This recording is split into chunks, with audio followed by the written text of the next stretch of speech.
In today's story, the subscriber has the creepiest neighbor of all time. Enjoy. So the subscriber who we'll call John, right? So John has a sister, and John's sister, let's call her Kate. Kate and John, right? So Kate and John, they're moving. This is like, they lived in the same house for their entire lives. But for some reason, right, their parents, it was either time to move, or they wanted to move, or I don't know, maybe the dad or the mom got a job somewhere. I don't know. Maybe they wanted a better school system. Maybe they needed a, more energy efficient place to mine Bitcoin. I don't know, man. Like, it's not my life. But anyways, right, so they're moving. And Emily and John and Kate, Emily and John, why'd I call him? Anyways, Kate and John, right? They like their old house. The move's a bit tough, but they're open.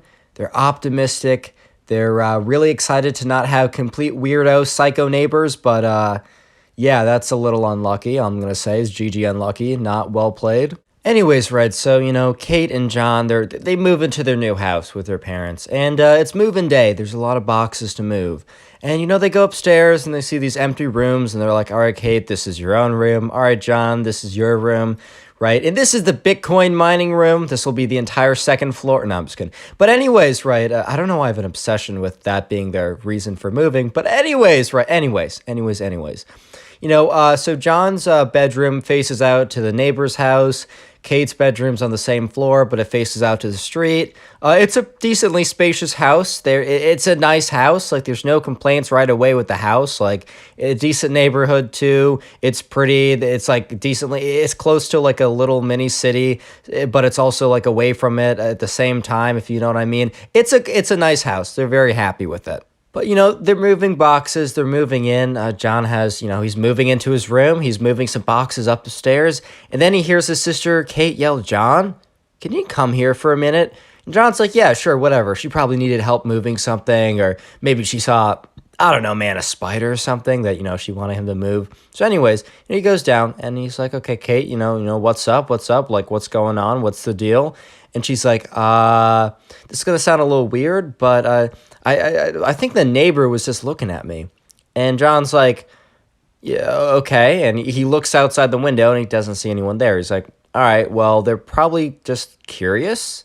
They're probably just curious that, who's moving in, what do they look like? I wouldn't really think of it as that big of a deal, but, that's still a little weird. Don't like being watched, but don't worry, Kate. They're probably just like, curious. They're probably just curious. So after Kate calls him and, he goes and says that, they're probably just curious. John didn't really think anything of it. Kate was still kind of like a little weirded out. Like a little weirded out 100%, but she didn't really think much of it either. They kind of just thought, oh, that makes sense. The neighbors are just curious to see who's moving in. Yeah, okay, that makes a lot of sense, whatever.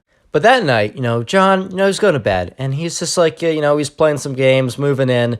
He's tired, man. It was a long move-in, right? It was a long day, kind of been a long week, because they'd have to, like, pack up the entire house.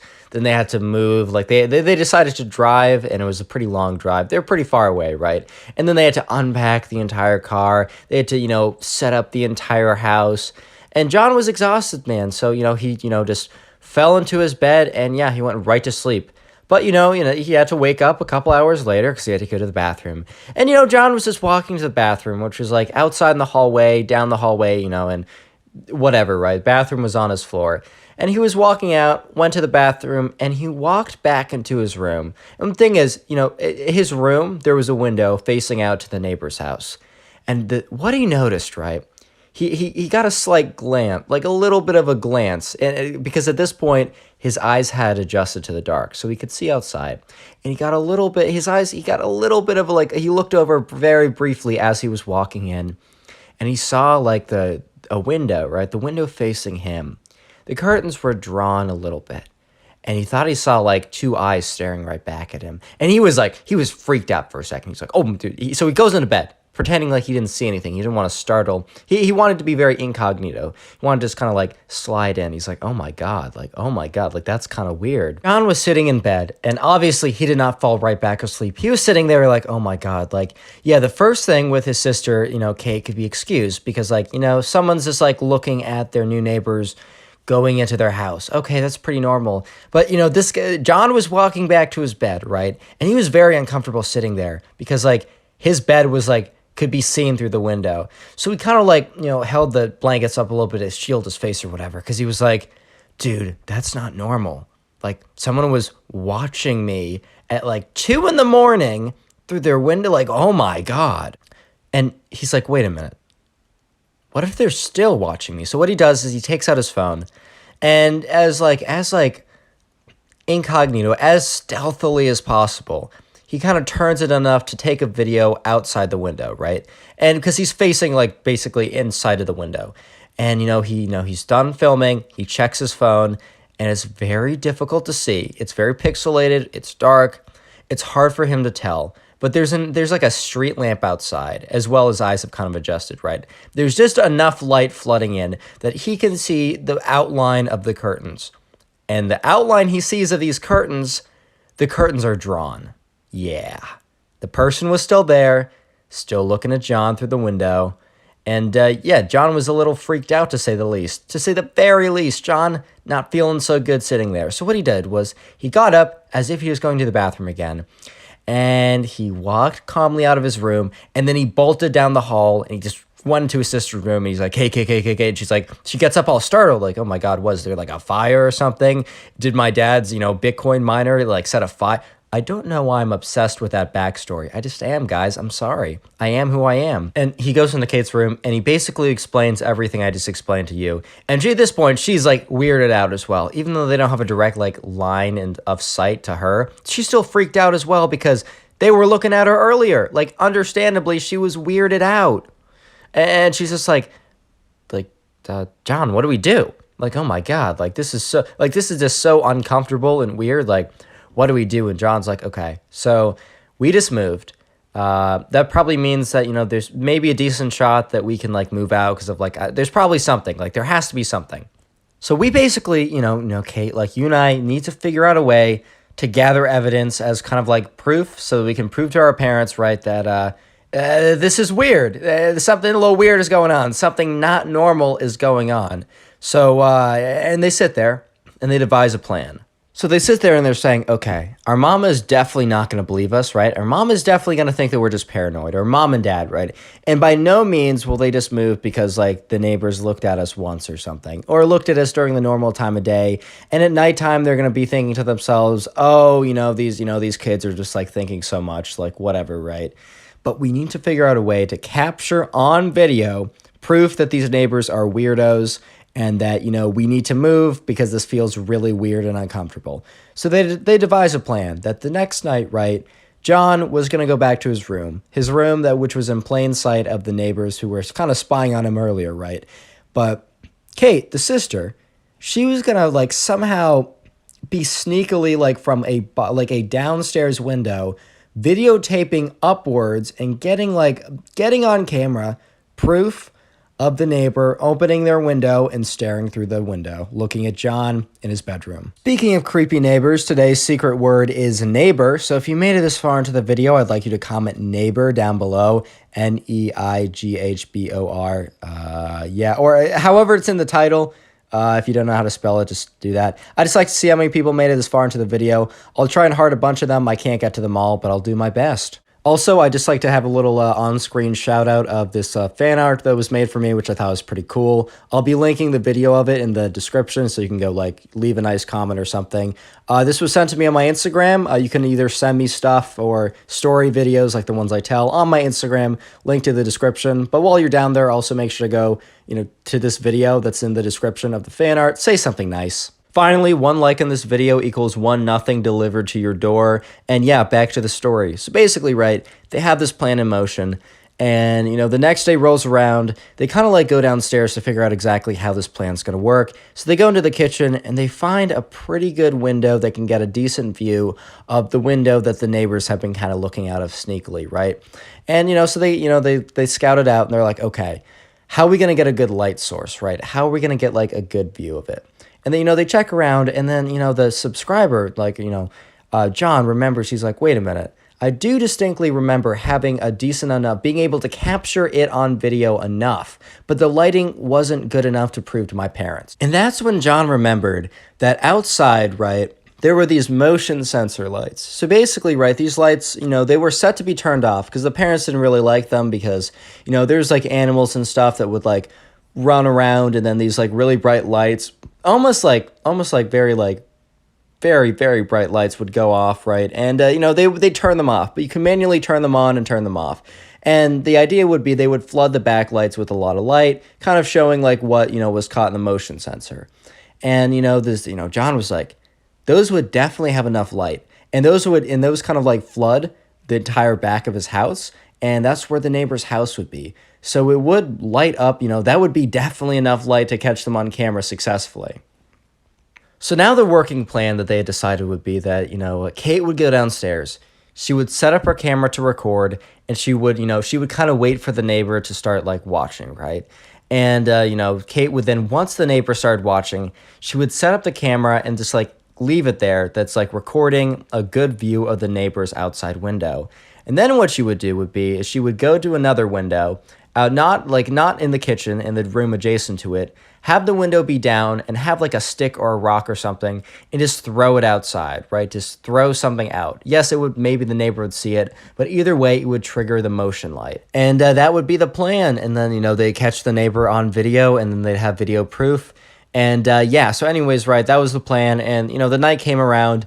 And, subscriber, John, right, he's a little freaking out. He's not feeling so good, right? Because he's basically like, okay, so I gotta be the bait, basically. I unfortunately gotta be the bait.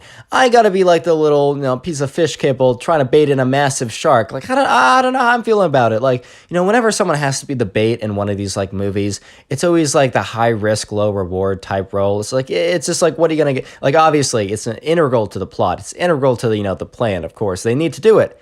However, right, it's a little unlucky. It's a little GG unlucky for that guy. Like, poor John, he needs to sit there knowing that the neighbor is going to be weirdly looking at him, just like staring, just like, okay, bro, hello, sir. But anyways, right, he gets over himself and he's like, you know what? I do not want to be in this house much longer.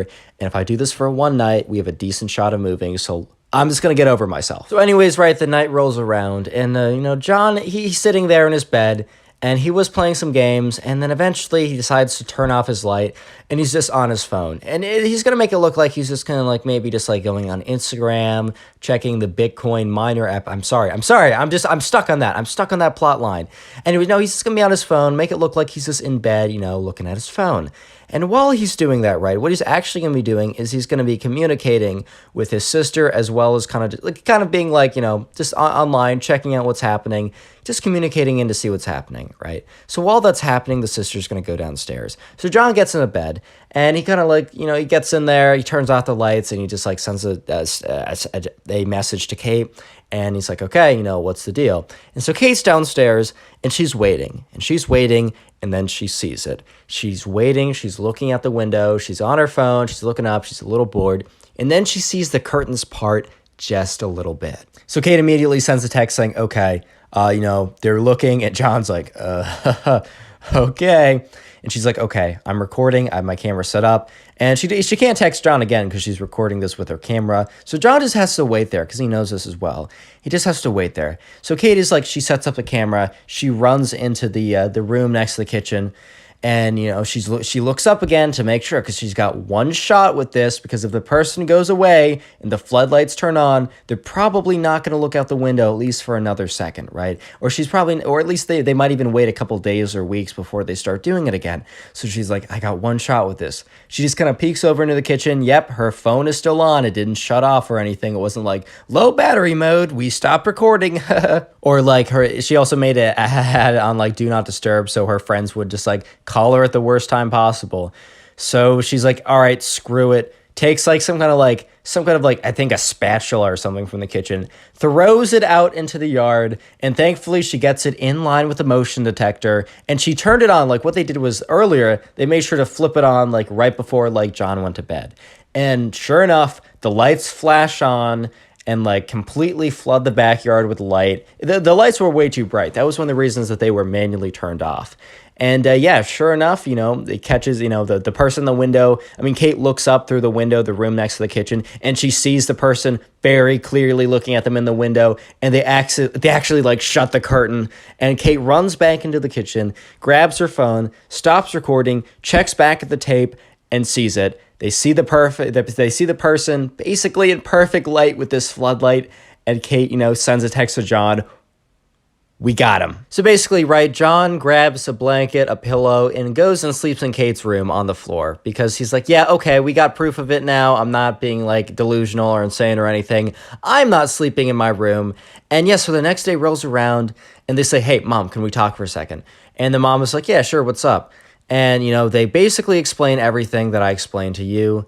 And then they show her the video and it's very clear. And the mom says, wow, like, your dad and I actually have experienced the same thing like 2 nights ago. And believe it or not, we're actually in the process of moving. We just didn't want to scare you kids saying that the neighbors were stalking us, basically. But they're really weird. We got freaked out. And thank you guys actually a lot for bringing this to us because now we have something to show our tenants, like hard proof. We were just going to try and change it up and say that like there was mold or we didn't like it or something. But oh my God, yeah. And the kids are just like, oh my God, wait, like, you guys knew? And they're like, yeah, we just didn't want to scare you. We're planning on moving out like actually tonight, believe it or not. I was actually just about to like sit you down and kind of try and explain it to you guys without freaking you guys out. And they're just like, oh my God, like, I guess that worked out. So yeah, that night, John and Kate, they packed up the house with their parents and they were in a motel for like 1 or 2 weeks.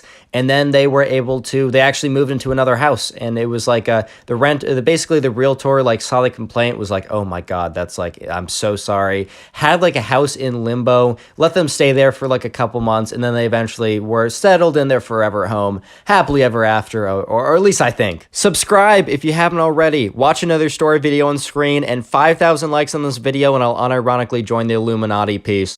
How's it going, everyone? I hope you're having a great day because today we have a story of the worst neighbors ever. Do you think you have bad neighbors? Do you think that you know someone who has bad neighbors? Wrong. These are the worst neighbors ever. So sit back, relax, subscribe to the channel if you're new, and we're calling the subscriber who submitted this story Sophia.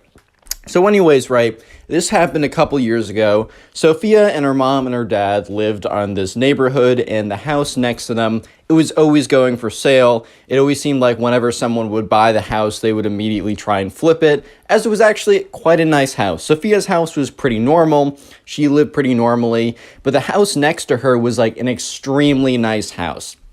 No one totally knows why that house happened to be there in their neighborhood, but, no complaints, it looks nice, whatever. And it just seemed like they never really had neighbors.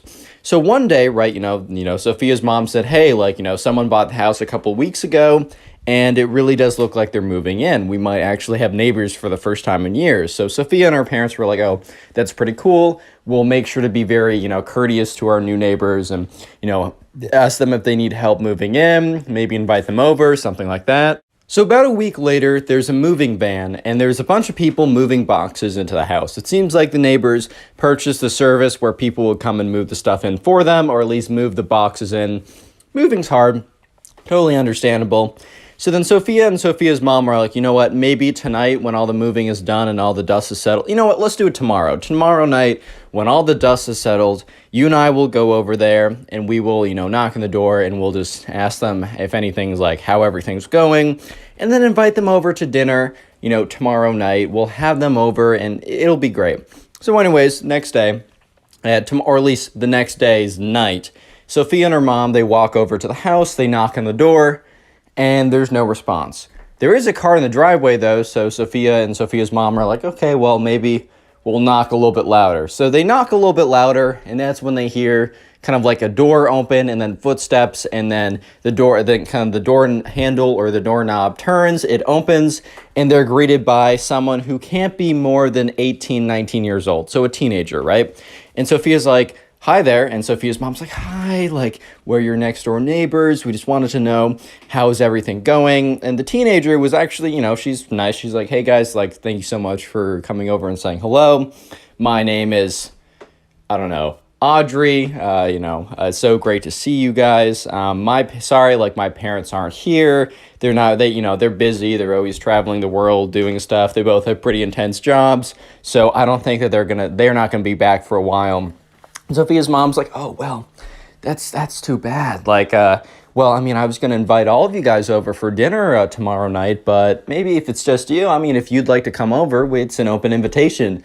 And Audrey, the teenager who lived next door, was like, I really do appreciate that, but I already have plans. But thank you guys so much for coming over. You guys seem like great neighbors. I was a little nervous, so yeah, I'm excited for you guys to be my neighbors, and I hope everything is good. And with that, Audrey shuts the door. And Sophia and Sophia's mom kind of look at each other like, okay, well, that's fine. I mean, now we don't have to host anyone tomorrow, and we also offered up the invitation, so we are good neighbors. So Sophia and Sophia's mom really think nothing of this. They think, well, this seems like a nice enough girl, and it seems like the neighbors aren't even going to be there a lot, which is kind of a good catch, because, if they're not there, how bad can they be? Here's the problem in that statement, if you were paying attention. Audrey's, the neighbor girl, parents aren't going to be there often. That doesn't mean she's not going to be there often. And when a 19, 20-year-old has a massive, really fancy house to themselves and their parents aren't there often, that's actually probably going to be the opposite of good neighbors. Just a little suggestion. So anyways, about a week passes and it's nighttime. It's like 9 o'clock. Sophia and her parents are watching like a movie together, and that's when they start to hear like music. And they start to hear like the very, kind of like the very faint hum of music. It's like a little familiar, but you just can't put your finger on it. It's like, oh, I've probably heard that song on the radio a million times, but it's not clear enough for me to hear it. So Sophia's like, do you hear music? And Sophia's dad's like, I hear music. And Sophia's mom's like, gets up, walks out. And Sophia and Sophia's mom walk out to the window where they can clearly see the house, their neighbor. And that's when they can hear the music a little bit more. They lift up the window and the music is very clear. They see lights. They see a bunch of cars in the driveway of the neighbor's house. They see kind of like lights on. They see people in the backyard. There's a pool in the backyard too. They see some people swimming. They see a bunch of coolers with a ton of grape juice in there. Grape juice, apple juice, all the juice you could imagine, if you know what I mean. And, Sophia and Sophia's mom kind of look at each other. And Sophia's mom's well, that's okay. I mean, she is just, getting used to the house. And I can only imagine. It must be so lonely without your parents there. So, this is fine. I mean, it's 9 o'clock anyways. I mean, people are allowed to enjoy themselves. Then it's 10 o'clock. Then it's 11 o'clock. Then it's 12. Then it's 1 in the morning. And Sophia's like, Mom, I can't go to sleep. And Sophia's mom's like, yeah, I know. The music continues to be loud. They've shut all the doors, but the faint hum is it's just annoying enough to keep them from falling asleep. And so the party is, in fact, even more loud and more rambunctious than it was at 9, 10, or 11, or 12. It seems like people just keep showing up. And Sophia's mom's like, okay, well, you know what? Hopefully this is a one-time thing. Hopefully this is a one-time thing. It doesn't happen a bunch of times. It's fine. People can have parties once in a while. When we threw that, that party for your birthday and people stayed kind of late. And Sophia's like, Mom, that was nothing like this. And Sophia's mom's like, yeah, I know, honey. I'm just trying to give her the benefit of the doubt, okay? I'm sorry. Honey, please. I'm trying to give her, the benefit of the doubt here. And so sure enough, around, 2:30, they're all able to fall asleep. And, Sophia's parents have to do something the next day. This party was on a Sunday, which is, during the summer, so the kids don't really have a lot to do. Maybe they have a job or something. But the parents get up the next morning, and Sophia's up, and Sophia's like, hi, Mom, hi, Dad. And they're like, because they have to go into work now. And Sophia's like, well, hopefully that was a one-time thing. Otherwise, she seems like a great neighbor. And Sophia's dad's like, I don't know about that, sweetie, but I guess we'll see. And so sure enough, that night, they're sitting and they're finishing the movie. And Sophia's parents are like, you know what? I don't know if we can completely finish this movie or they were starting a new one. They're watching something. They're like, I don't know if we can really finish this. We got to go to bed early. We definitely did not get an adequate amount of sleep last night. Yeah, I'm sorry. I don't really know. I'm sorry about that. And Sophia's like, that's fine, Mom. At 8:30, Sophia's dad's like, all right, I think I'm going to go to bed. And that's when they heard it again, the faint hum of music. And Sophia's like, oh no. And Sophia's mom's like, oh no. And Sophia's dad's like, no. They all like rush out to see the window. They open it up, and once again, cars start piling in, and they're like, oh my God. Oh my God. No, no, no, no, no, no, no. So sure enough, party, super loud, rambunctious, people everywhere, talking, people jumping the pool, water splashes. At this point, right, they're able to fall asleep a bit earlier because they try and go to sleep right away. So they're restless in bed for like 4 hours, but then they eventually fall asleep. Next morning, Sophia's up and she's like, hi, Mom and Dad. And they're like, except they're going to work, man. And, the next day, right, when they're watching TV and they're very kind of like anxiously waiting for noise to happen, for music, and there's no music. There's no noise. And, around 9:30, parents are like, all right, we're going to go to bed. And Sophia's like, well, there's no party. Maybe this will be the end of the parties, right? So they actually like go over to the window and they look, and there are now three cars parked in the driveway. And Sophia's like, there are three cars. That's two more cars than normal. And then Sophia's mom's like, well, maybe the parents are home. So Sophia, her mom, and her dad walk over to the house and they knock on the door. And, a new person greets them. And it looks like Audrey, the girl next home. It looks like her, but older. So they assumed, is this like Audrey's mom? They say, hey, are you the parents who live here? And, Audrey's mom and dad, who walked up to the door, said, yes, hello there. You must be our neighbors. And Sophia's parents are like, yes, like, how's it going? Like, this is a great neighborhood. You made a great choice. We're your neighbors right over there. And they point to their house. We'd love to, invite you over to dinner. We're also aware that you're very busy, so if any time works this week. And they're like, oh, we're so sorry. We're actually just stopping over tonight and leaving tomorrow. We just wanted to make sure that Audrey was doing all right and that things were going smoothly over here. And we got some crazy business stuff to go and do. We really appreciate it, though. You guys seem to be great neighbors from what Audrey has told us. And thank you so much. And can we have your number? Just in case, because, a lot of time Audrey's here by herself, and we just want to make sure she's okay.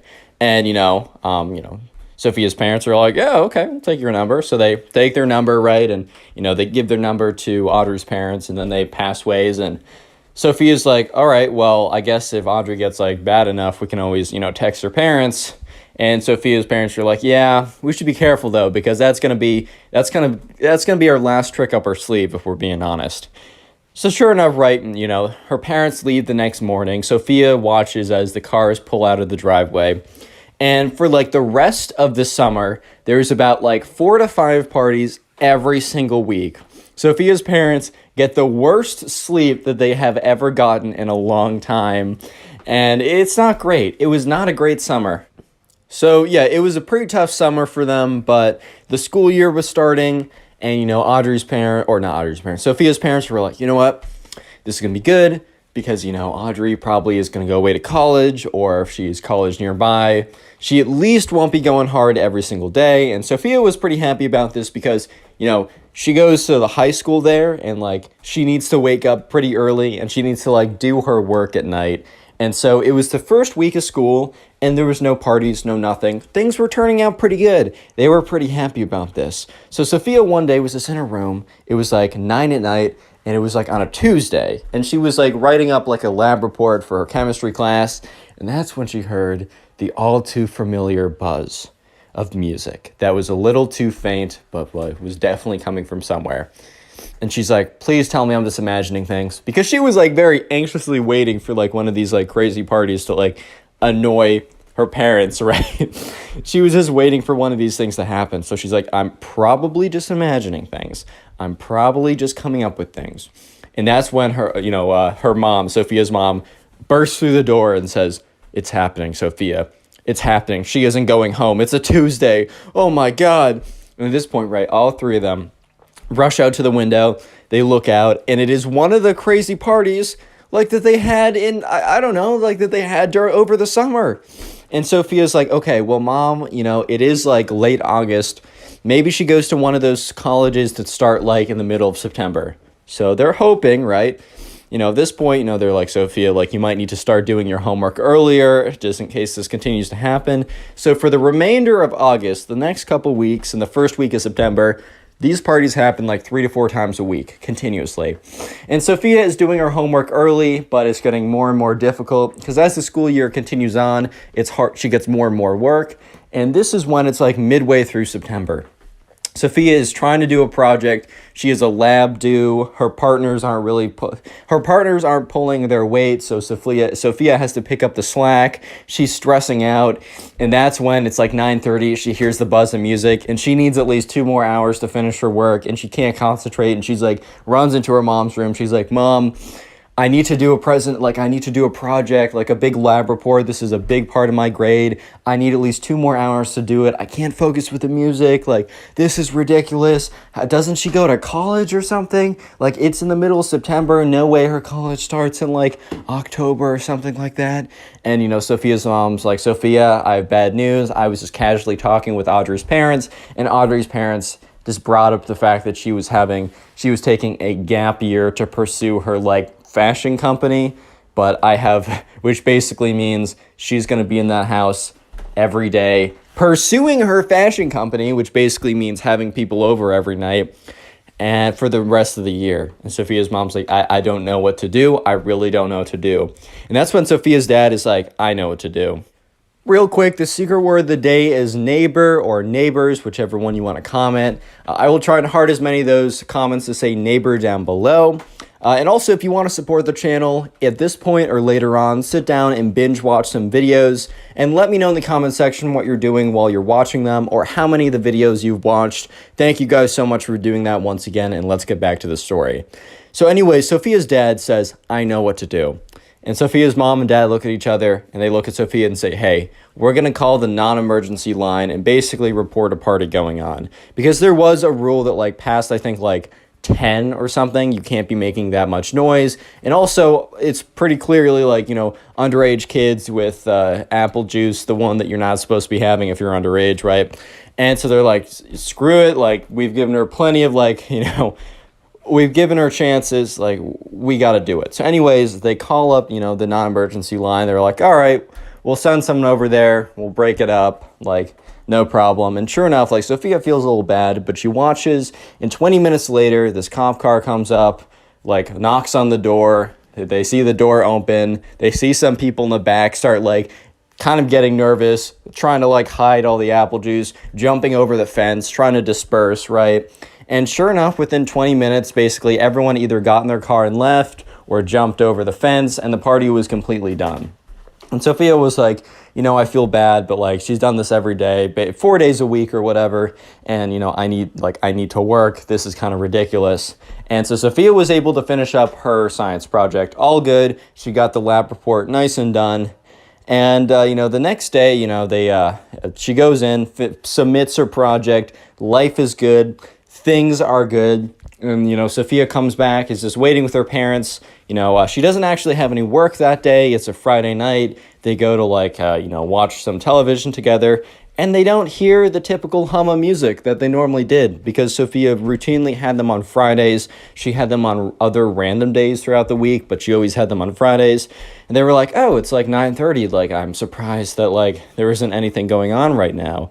And Sophia's like, well, we did call the cops on them last time. So they're probably, if they're having anything, they're probably doing it a lot more discreetly, or they're just not doing anything at all. And Sophia's like, I feel a little bit bad. And Sophia's dad's like, Sophia, don't feel bad. Like, this girl next door is taking advantage of her parents' absence and having people over 4 times a week, not even over the summer, which was annoying but understandable to an extent. But during, like, the school year, like, she knows that, like, there are other people in the neighborhood that have jobs, that go to school, that need to do things, that need to go to sleep before 10 at night, Don't feel bad about this. So that made Sophia feel a little bit better. So, she went to sleep, and the next day they woke up, and Sophia and her mom were walking out because Sophia was, like, walking over to the bus stop, and Sophia's mom was walking, to get her, like, to go to her car, and that's when they both stop and turn around, and they look at their house, and their house is covered in eggs. Yes, their house has been egged. If you don't know, a lot of like teenager, not a lot actually, very few, but it's like teenagers will show their disrespect by quote unquote egging a house, basically taking eggs, throwing them at them. It's a crime. Don't do it. It's also ridiculous and stupid. Little disclaimer, I've never done that, and don't have any friends who've ever done that. It's ridiculous. You're an idiot if you do it. Okay, moving on. I just have to say that, right? But that is my honest opinion. So anyway, Sophia and Sophia's mom are looking up. Their entire house is egged. So Sophia's mom's like, oh my God, who could have done this? And Sophia's like, I think I have a suspicion, right? And Sophia turns to her mom and is like, what if, Audrey knows that it was us that turned her in? Sophia's mom's like, what if she knew that? What, like, oh my God, but what if it's someone else? What if there's like a criminal organization that's egging your house? Sophia's like, Mom, it is not a criminal organization that decided to throw eggs at our house. It's obviously an angsty teenager. And who's the one angsty teenager who may or may not be upset with us? Because we probably were the ones, that called the police on their party. And Sophia's mom's like, yeah, you're probably right. Well, we got to call someone to clean this up. And, what if this happens again? And Sophia's like, well, if this happens again, we need proof. And, Sophia's mom's like, I have been thinking for a while. Your dad and I have been talking.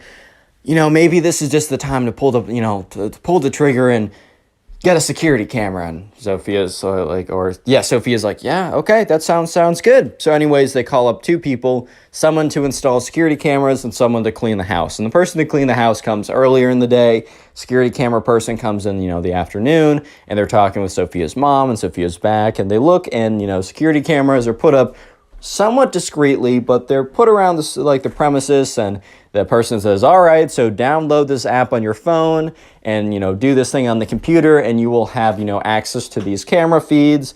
It also will record it. They're also motion sensors. So if you want, you can have a notification whenever there's motion, and also record for like 24 hours. Then it just automatically deletes so that you don't have too much storage. You can also have an option where you pay 99 cents to have whatever, right? So, they go to sleep and they're like, all right, feeling a little bit better about this. And that's when they wake up the next day.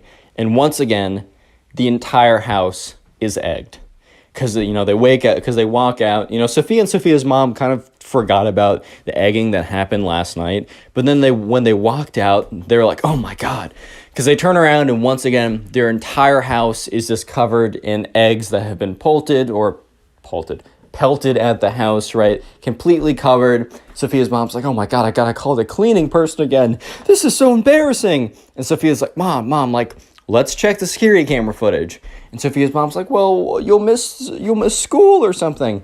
And she's like, you know what? Today doesn't even matter. Like, we're not doing anything that important. Just say I'm sick. Sophia's mom's like, well, I should really bring you to school. And Sophia's like, Mom, let me help you with this. And Sophia's mom's like, fine, whatever. Calls up the school, says that she's sick. I don't know any parent that would do that, but anyways, her mom did, so we're cool. So Sophia and Sophia's mom goes, probably because Sophia's mom needed help with the technology or whatever. Sophia and her mom walk back in, and they go on the computer. They go to the cameras, and 3 of the 4 cameras have no motion sensor or activity, but there is one. So they go into it. They check the recordings. And it's not like the greatest quality. It's a little grainy, but it is very clear that you can see Audrey at 2 a.m. with a thing of eggs walk over and pelt their house for like 3 minutes and then walk back over. So at this point, Sophia and Sophia's mom are looking at each other, and Sophia's mom's like, well, I'm glad we know who, but what do we do with this? And Sophia's like, well, Mom, you have their parents' text. You have their, their contact message. So Sophia shows her mom how to download the video, and Sophia's mom, sends a text saying, hey, I know you guys are busy, and I don't really I don't know how else to I don't know how you're going to respond to this, but, your daughter has been pelting our house with eggs, and we have video proof of it. So they send the message. Sophia's mom then sends the video attachment, and they wait for a reply. And it's like 8 hours go by when the mom replies and says, Our daughter would only pelt your house if you deserved it. And Sophia's mom's like, wait, did Audrey take control of her mom's phone? And Sophia's like, well, that's kind of an extrapolation. Like, I don't know if that's like, I don't know, Mom. Like, maybe these aren't the greatest people next door. And, they look at it again, and Sophia's mom responds, like, with a question mark. And Audrey's mom responds, like, did I not make myself clear, question mark. So at this point, Sophia realizes that, like, oh, my God, like, this is not good, right? This is kind of crazy. So Sophia, her mom, and dad all sit down and try and consult each other, and they're kind of just like, okay, what are we going to do here? I don't totally understand what's going on, right? And they're like, okay, this is kind of crazy. It seems like the parents actually don't care. And, Sophia's like, well, Mom, where did you get that number? And she's like, well, I mean, I have Sophia's mom's number, or I have Audrey's mom's number and Audrey's dad's number. And Sophia's like, well, I only remember you getting Audrey's dad's number. And Sophia's mom's like, yeah, well, when we met the parents, Audrey's dad, gave us his number, and then we gave him ours. And then Sophia's like, okay, well, how did you get Audrey's mom's number? And Sophia's mom's like, oh, well, yeah, well, when we met Audrey the first time, I asked for her parents' number, and she gave me, oh. And Sophia's like, wait, Mom, Sophia or Audrey gave you her mom, quote unquote, number. And Sophia's mom's like, yeah, I'm starting to believe that actually isn't her mom's number. Sophia's like, but her dad's number you got from her dad. And Sophia's mom was like, yeah. So Sophia's like, all right, well then send the exact same text message, but send it to her dad, because I got a feeling that you didn't actually get her mom's number. Sophia's mom's like, oh, that's not a bad idea. So they do the whole process again. They send a message to the dad, and Sophia's like, well, that means I've been talking to Audrey the whole time.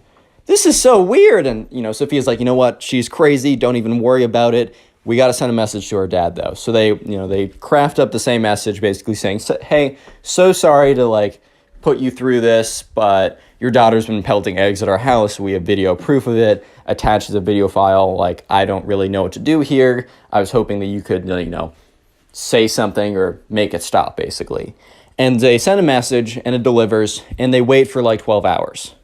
And, they wake up the next day, and they're like, oh, the dad didn't respond. Like, we're probably going to get pelted again. And sure enough, Sophia and her mom walk out, and they look up at their house, and once again, there's a bunch of eggs all over it, and they check the security camera footage, and once again, sure enough, it is Audrey who went over, threw eggs at her house, and Sophia got on the bus and had a pretty bad day at school because she's like, I feel helpless now, like our neighbor's basically holding us hostage like this. We can't do anything.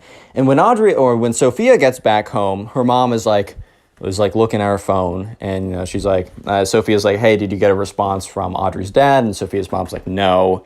And then Sophia's mom's like, oh my God, he just responded. And the message basically says, hey, I'm so sorry. I'm currently in Asia right now for business reasons. This text message, like, literally just got to me right now.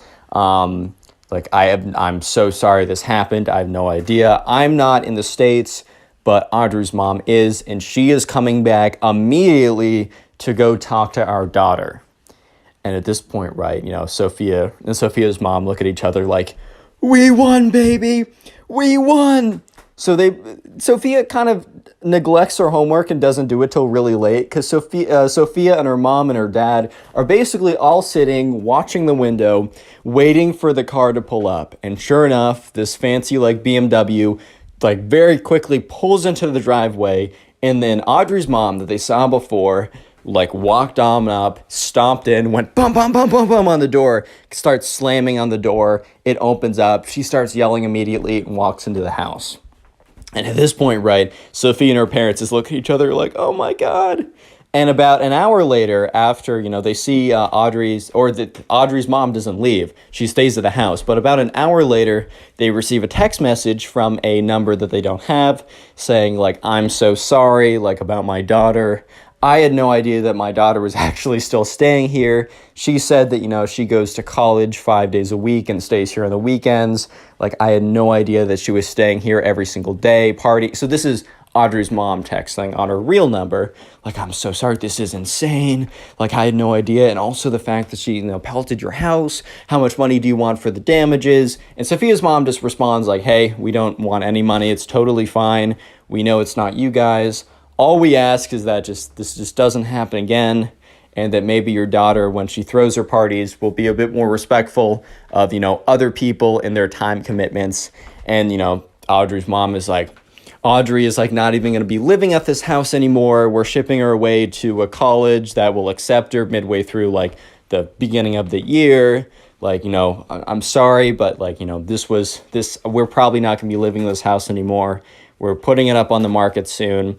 You guys were very, kind for not calling the police on our daughter for egging your house. You could have totally done that. Thank you for all your cooperation. And that was the end of the message. So once again, Sophia and her parents were without neighbors. But that's not Click on the video on necessarily a screen bad right now. thing. I know you'll enjoy it. Just click it. Do it. Leave a like and I'll actually give you nothing, dude. No joke. Nah, but what's up, guys? Welcome back to a brand new story. And imagine you're just sitting there on a nice sunny day, having such a nice time, when this Karen appears out of nowhere, demands to speak to the manager, and says that she's going to place you under citizen's arrest, and then sly tackles you like she plays for the freaking Giants. Yeah, so this happened to a subscriber, and I'll be telling that story, so sit back, relax, subscribe if you're new, and let's just jump right into the story. So we're going to call a subscriber who submitted the story Andrew. So anyways, right, Andrew's at the park with his little brother. Every single Saturday, he goes to the park with his little brother. It's just like a nice activity they have, because Andrew is significantly older. His little brother's like, I don't know, dude, he's like 8 or something, and Andrew is like a senior in high school. So yeah, and also this is going to be the last year that Andrew's at home because he's going away for college pretty soon.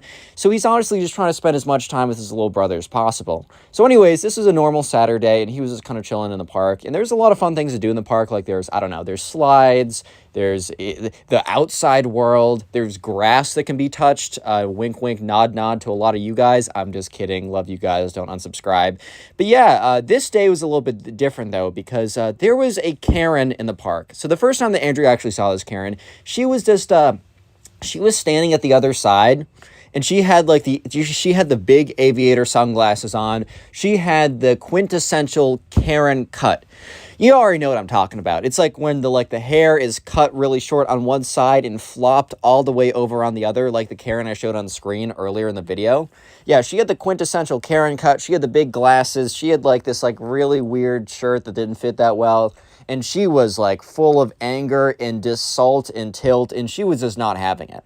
She was like on the other side, her hands were on her hips, and she was scanning the park. Like she was looking around. Basically, dude, she was scanning the park for trouble because she was bored, She wanted to just mess with some people, and mess with some people she was about to. So Andrew looks over, and the Karen is staring right at him. And he's like, no, like, come on, ma'am, like, come on now. And the Karen starts walking over very angrily. Like, her fists are balled, and she's like, bum, bum, bum, bum, bum, bum, bum, bum, bum. Just kind of like starting to walk over, right? And Andrew's just looking at her like, dude, you can't be serious, bro. Like, you cannot be serious right now. And she comes over, and she looks at them. And right now, it's just Andrew and his little brother, just like, his little brother is just like blissfully, unawarely, just like, I don't know, doing his thing. And Andrew just like looks up, and she says, excuse me. And Andrew's like, yeah, what's up?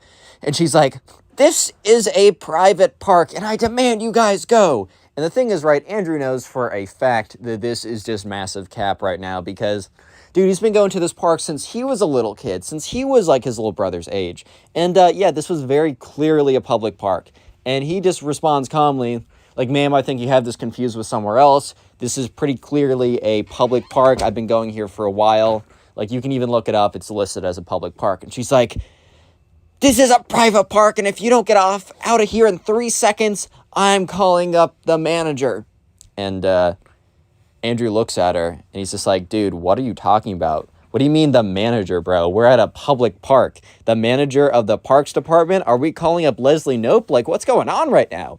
And she's like, 3, 2... Dude, for some reason, some people just think if they start counting down that you're going to do what they say. Give me $1 million. 3, 2... Subscribe to this channel with notifications on. 3, 2... But anyways, right, so the countdown goes down, and Karen's like, that's it. You guys are so doomed. And she like walks over, and there was like a park police dude or a park ranger or whatever who happened to be like kind of like passing by, and the Karen must have seen him. So he walks up to the park ranger and says like, arrest these two hooligans immediately, and points at, Andrew, who's just like sitting there, and his little brother who's playing in a sandbox right now. And the park ranger's like, ma'am, like, what is the reason that you want me to, like, go over there? And she says, they are in the park and I don't want that. As a taxpayer, this is my private park. So basically, the Karen had construed that since she pays taxes, that, the taxes pay for this park, and therefore, this park is hers. Therefore, it is her private park, which is just the most ridiculous logic I've ever heard in a million years. But hey, man, I mean, we are talking about a Karen right now, so if you thought that she was going to have normal people logic, then, like, I don't know, bro, you must live in a different planet, too. But anyways, right, the park ranger says yes, but they probably pay taxes, too, and either way, this park is open to everyone. Like, all of your tax dollars pay, to have this park available for everyone. This isn't your private park. And that's when the Karen goes over, looks at the ranger and says, I demand to speak to your manager to sort this nonsense out. And the park ranger looks at her and says, I'm actually the chief ranger here, or whatever the highest ranking ranger here is. I am my manager. If you'd like to speak to me, I'm all ears. And the Karen just kind of looks at him and gives him this look. It is like, fine. So the Karen, at this point, Andrew's like, all right, word. The Karen's not going to mess with us anymore. We're chilling. Hopefully she doesn't come back here and do this, every week or something. But unfortunately, Andrew was completely wrong, because the Karen, as she's storming away from the park ranger, starts storming towards Andrew and his little brother. And he's like, oh my God, what's going on now, bro? What are we doing now, bro? And she comes over and she's like, you know what? You're disrespecting your elders by not leaving right now. So at this point, right, the Karen at first says, get out of here. This is my private park. I demand you to do so. 3, 2, 1, get out of here. Now she's saying, because you don't leave when I demanded you to, over a lie, right, that you're disrespecting your elders. And at this point, Andrew's like, ma'am, I'm sorry, we're not leaving the park. This is the time I spend with my little brother. He likes it here. Just because I'm not doing what you're saying doesn't mean I'm disrespecting you. There's a big difference. And the Karen's like, you think this is the last of it? Well, you're wrong. And the Karen basically disappears into the void, in a sense. I mean, not actually, but she kind of disappears back into the woods, the park, whatever. She leaves, but she doesn't exactly leave. Andrew thought that she was good and gone, but that is not the case. So anyways, later that day, Andrew's little brother has a birthday party to go to. So about after half an hour later of chilling in the park, Andrew finds the little brother. He's like, hey man, we got to go to your friend's birthday party. And obviously Andrew's little brother is really excited for all this. So, they get up and they walk to the car. So Andrew gets in the car and he starts, he puts his keys in, he starts the car, and he looks behind him, right? Because you have to look when you're backing out. You don't want to back into someone. That would be big bad. And he sees someone sitting in a car. And it's this weird minivan type thing. Nothing wrong with minivans. They're actually nice cars, right? But it's this minivan with a bunch of weird stickers on it. And there's a woman sitting in the car. And she was looking at them. And Andrew was like, that looks like the woman from the park. But it can't be, because she's been gone for an hour at this point. No way that's the same Karen from the park earlier. Right? Yeah, so anyways, he pulls out and he starts driving, because he's driving over to his little brother's friend's house, which is 20 minutes away or something. So not too bad. And that's when he looks in his rearview mirror after driving for 5 minutes in the same car that was in the parking lot with the person who looked just like the Karen is right behind him. So at this point, Andrew's like, well, maybe this is just a coincidence. This is a little weird, but no way that Karen's actually following me. That would actually be psychopathic. There's not a shot she's actually doing that. So Andrew just keeps driving, right? And driving, and they're about to pull into the neighborhood of the kid of the little brother's friend, right? And guess what? The Karen, or what looks like the Karen, is still driving behind him. So in Andrew's mind, he's like, well, I mean, maybe she's a grandmother of a kid who's also going to this party. who also happens not to be the Karen that we met in the park, maybe. So yeah, at this point, Andrew's like, he pulls into the driveway of the kid who's having the birthday party, and he watches as the Karen mobile, that's what we're going to call it right now, the Karen mobile slows down. And Andrew's like, if she pulls in, like, I'm actually going to have a problem, right? And if it is the Karen, we're going to have a problem. But the Karen mobile slows down as it passes the house and then speeds back up and goes by. And Andrew's like, well, that must have just been a really strange coincidence, because I could have sworn that that was the Karen, right? And Andrew goes in with his little brother to drop him off or not drop him off, but to be there as well, to bring him into the birthday party, thinking that that was just a really strange coincidence and that that definitely wasn't the Karen. Let me just say that Andrew was mistaken. The Karen was stalking him all the way to the birthday party. And you might be thinking, well, the Karen must be done. No, she's about to enact her revenge. The Karen is about to strike. Empire strikes back, but replace Empire with Karen. Real quick, if you made it this far into the video, comment Karen down below. I just like to see how many people made it this far into the video. And if you want to support the channel, literally the best thing you can do that helps me out even more than you can ever imagine is just at some point today, maybe after this video or later, while you're doing something like drawing or watching a television show or playing a video game or trying to go to sleep, if you can binge watch my old videos, you can watch them, just watch them normally, get one of my playlists. If you watch a bunch of my old videos, it helps me out so much. Let me know in the comment section if you are doing that or are planning on doing it or have done it, so I can reply and say thank you and heart it. Just so you know, it helps me out more than you can ever imagine. Anyways, let's get back to the Karen's revenge, because it's about to get pretty crazy right now. So anyways, Andrew brings his little brother in, and his little brother's at the birthday party, and it's like Star Wars theme. So, dude, I freaking love Star Wars. But they have like sword fights, and they have like stormtrooper helmets, and you know, this kid really liked Captain Rex, so we got a whole Captain Rex Halloween outfit with the helmet and everything. Like, it was super sick. Yeah, but anyways, Andrew hears a car pull up, and he doesn't think much of it. He's like, oh, it's like 30 minutes after the party has started. Like, maybe some kid is just coming late. Like, that happens all the time. And this party happened in the backyard, and there was a fence. So basically, you pulled up and you walked in through the backyard fence, walked into the backyard where the party was happening. In the backyard fence, right, you know, the backyard fence opens, and guess who walks in? It is the Karen. And Andrew is basically in the middle of a massive stare-off with the Karen, because he's thinking to himself, there is no way, bro. Ain't no way, bro. Like, there is not a shot that that is actually the Karen. My eyes must be deceiving me, because I know for a fact that that is not the frickin' Karen, bro. Not a chance that is the Karen. But yeah, the Karen walks in, and like some of the other parents there kind of look over. They're like, is that one of these kids' grandmothers or something? Like, what is going on? Like, we don't know who that is.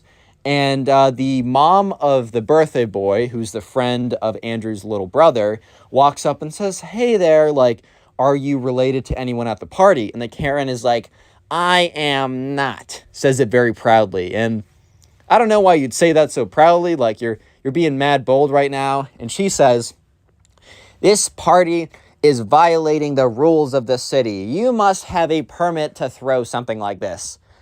Which totally isn't true. Maybe there's some weird, very specific law I don't know about, but bro, are you really calling the cops on a kid's Star Wars birthday party that's happening at 3 in the afternoon? Like, you cannot be serious, dude. Yeah, but anyways, the birthday boy's mother is like, nope, I think this is totally okay, ma'am. Like, thank you for voicing your concerns. If you want us to keep it down a little bit, I'll relay the message, but yeah.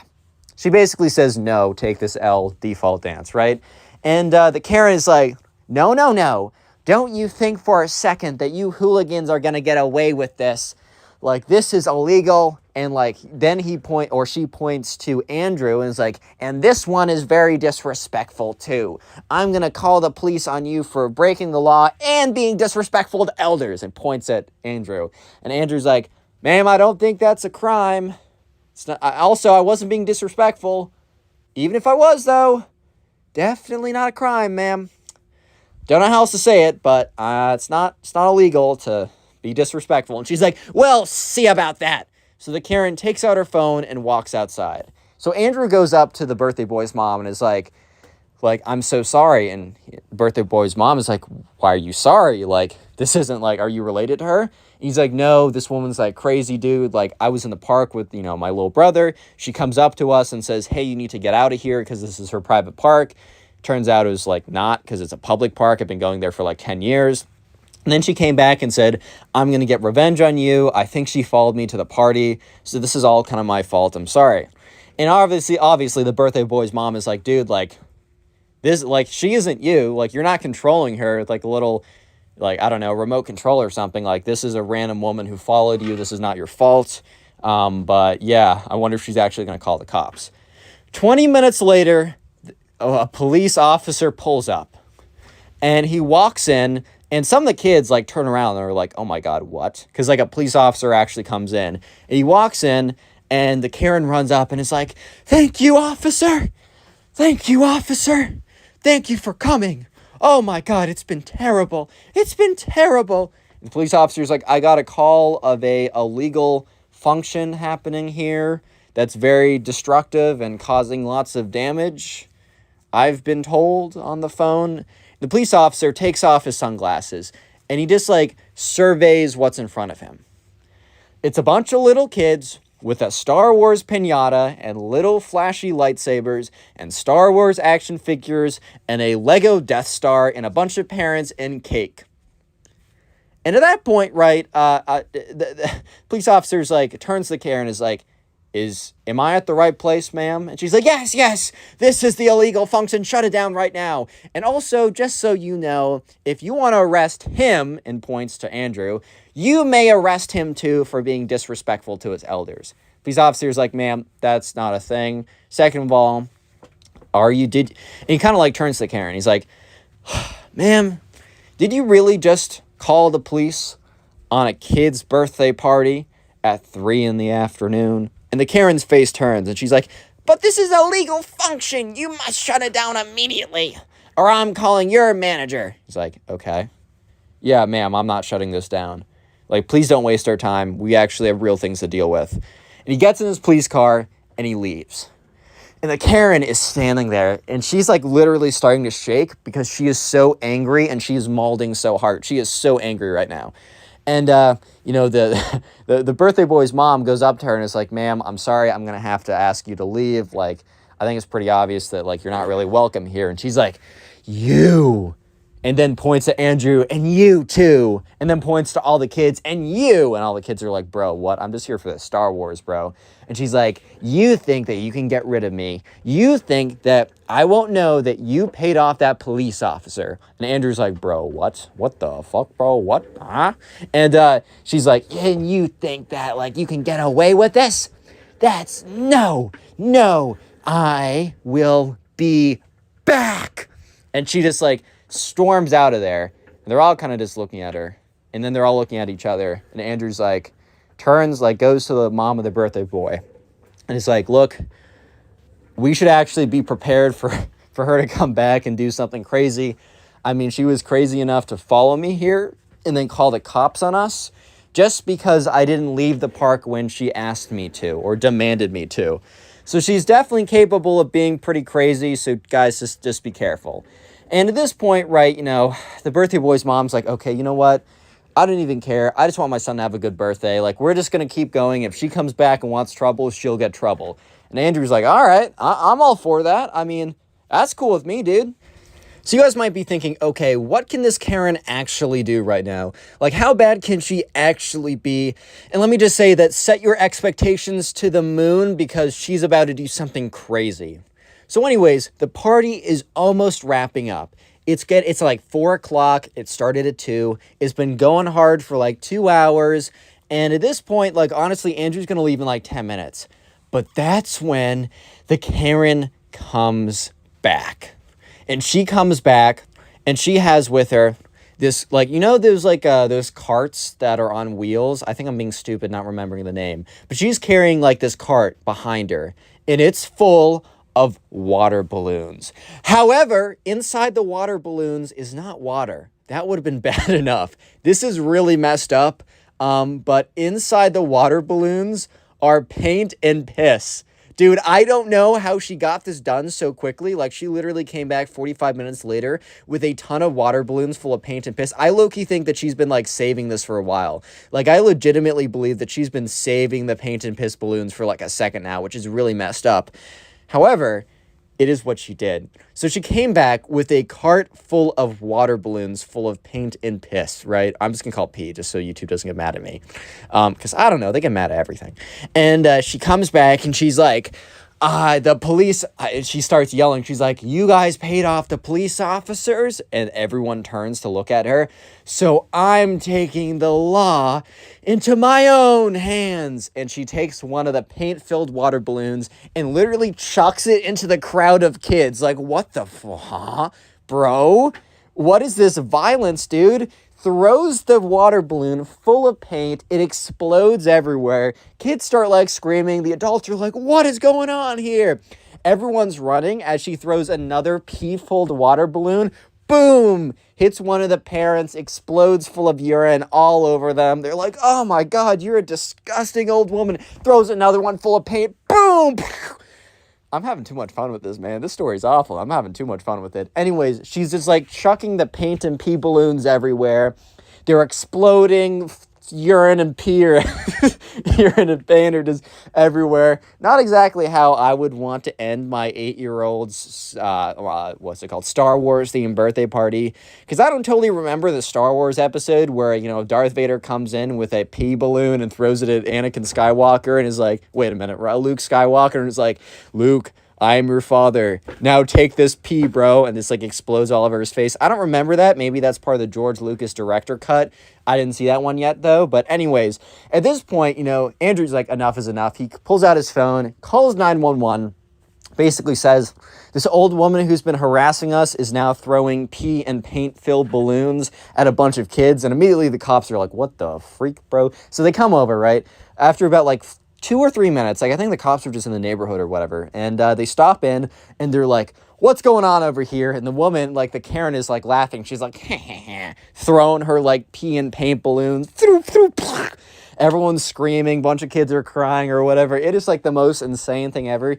Typical day in the life of a Karen, but the most insane thing ever.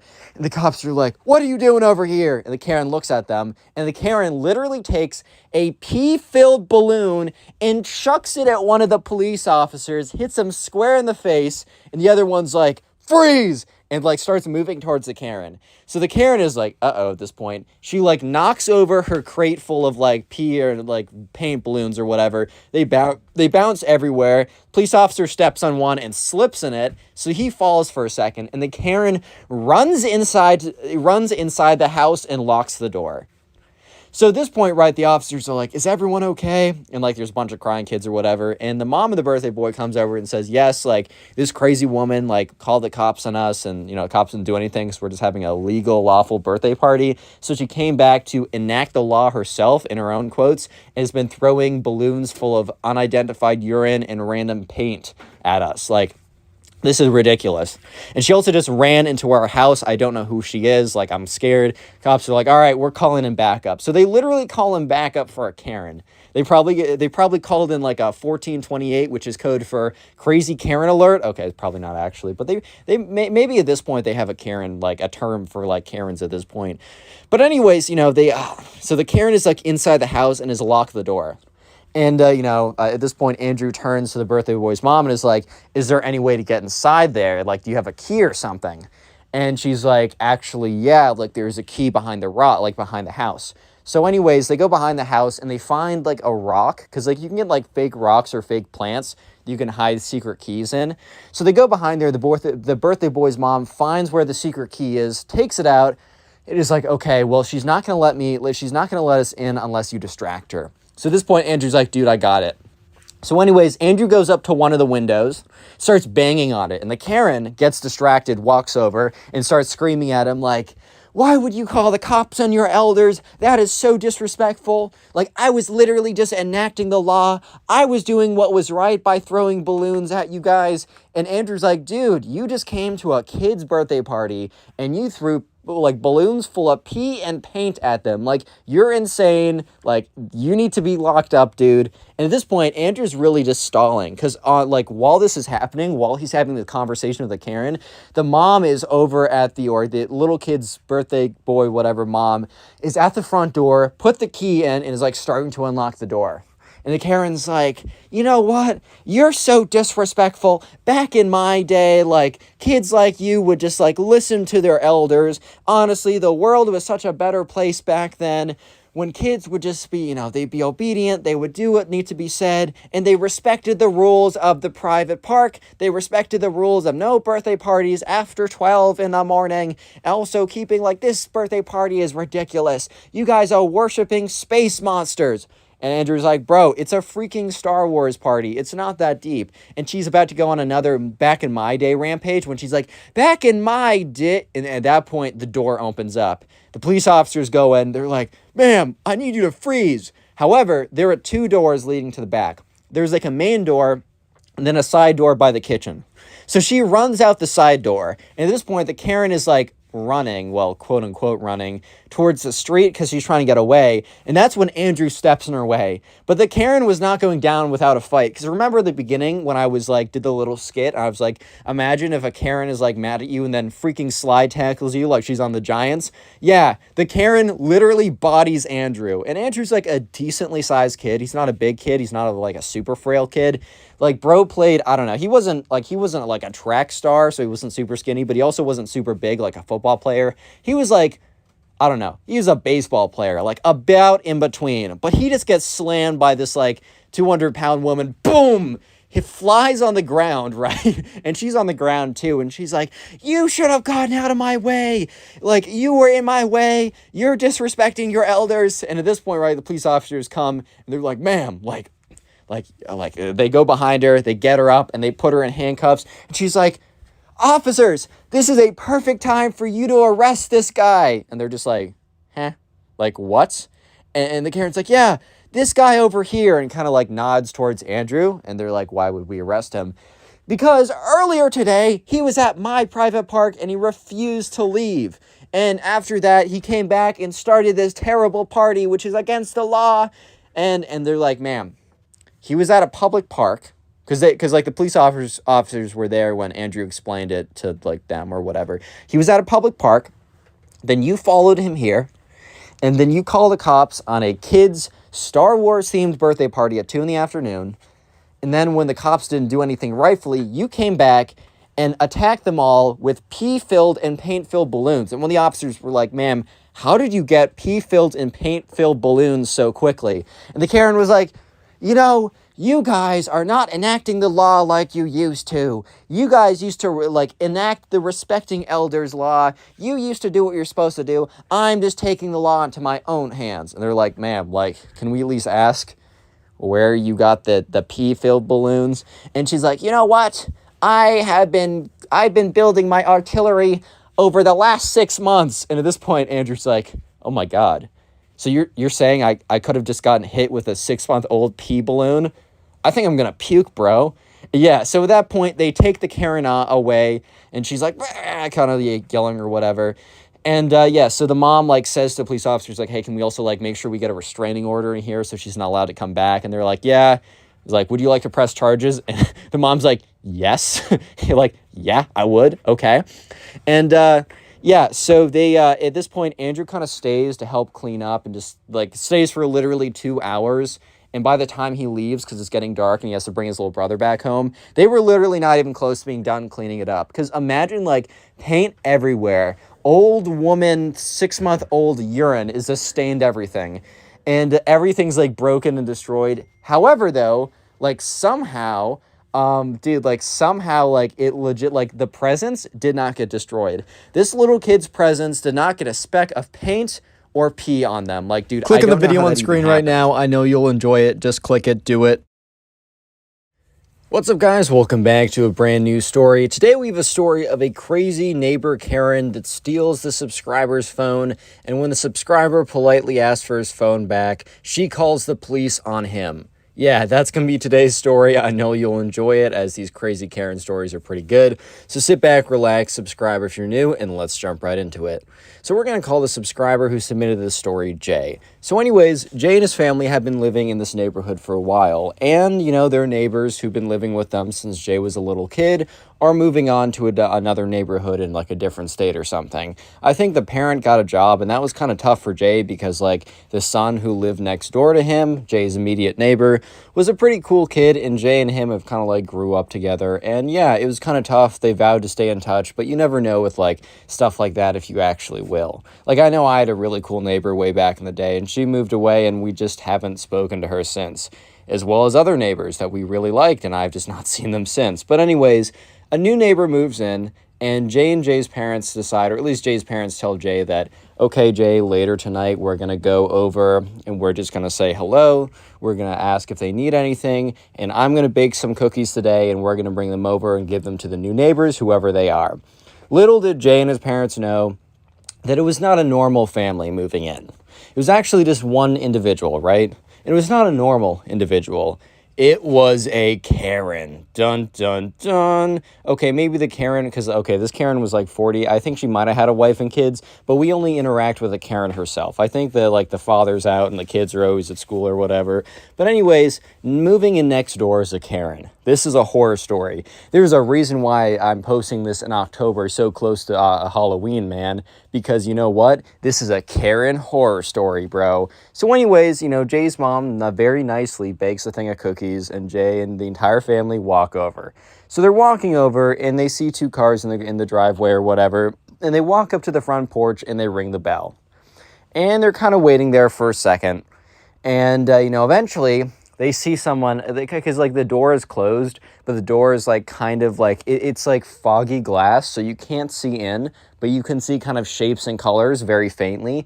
And they saw a faint like figure get closer and closer, which basically meant someone was coming to the door. The door slams open, and they see this woman who's probably like 40, 50, I don't know, kind of in that range. She has the Karen haircut, right, where it's like really long on one side and short on the other, and it's all pushed to one side, right? She has on like the standard stereotypical Karen dress, bro. Like they already knew that trouble was coming just by looking at her, right? And the Karen yells at them and says, "Who are you guys?" And like, it was a little bit of an aggressive opener, but Jay's mom was like, I guess she was kind of thinking to herself, well, I mean, we didn't introduce ourselves yet, so I guess she's just a little, I don't know, this woman probably is just really stressed out from the moving process, probably stuff like that. I'm going to give her a break. And she's like, hey, we're your neighbors. We just wanted to come over to say, like, we wanted to ask, like, how you're doing. We wanted to introduce ourselves. And we also wanted to give you this thing of cookies. And Jay's mom extends like kind of like this little basket that has a thing of baked cookies.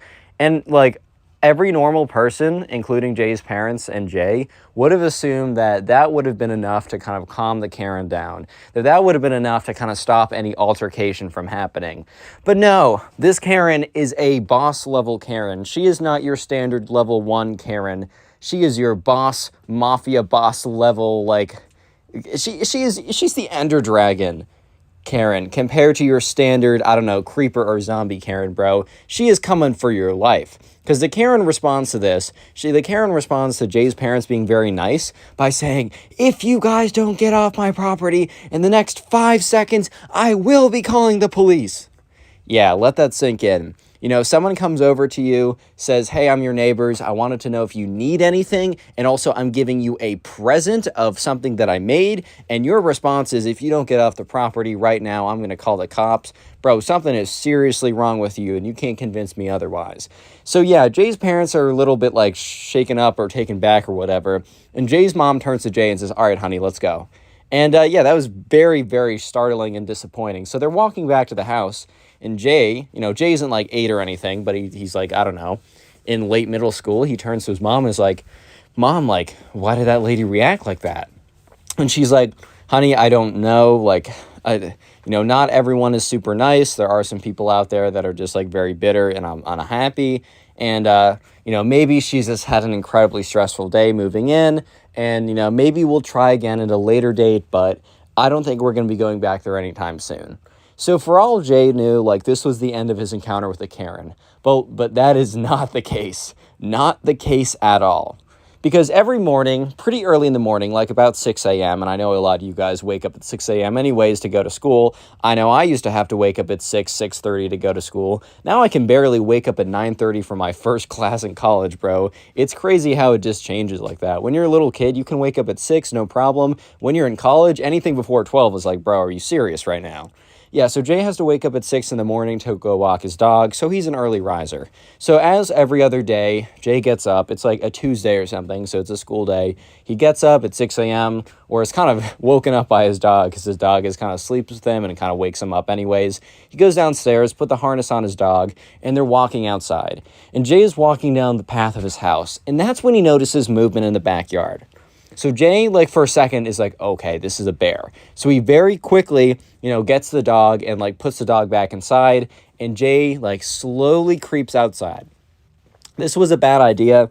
Jay's telling me to tell you guys because he submitted this story via Instagram. You guys can do the same. It's at Connor Pugs. It's in the description. Send me your stories. But Jay added a little note in the story he sent me saying, do not do this. Like, if you see a bear, go inside and protect yourself. Like, they're not going to try and harm you. But if it's a mama bear and there's a baby bear, she will go kaboom to your face. So just a warning. But anyways, Jay decided that he wanted to go and check it out. So he's sneaking around in the backyard, trying to figure out where this big bear is, right? But Jay sees something much more startling, and some people might even say much more frightening.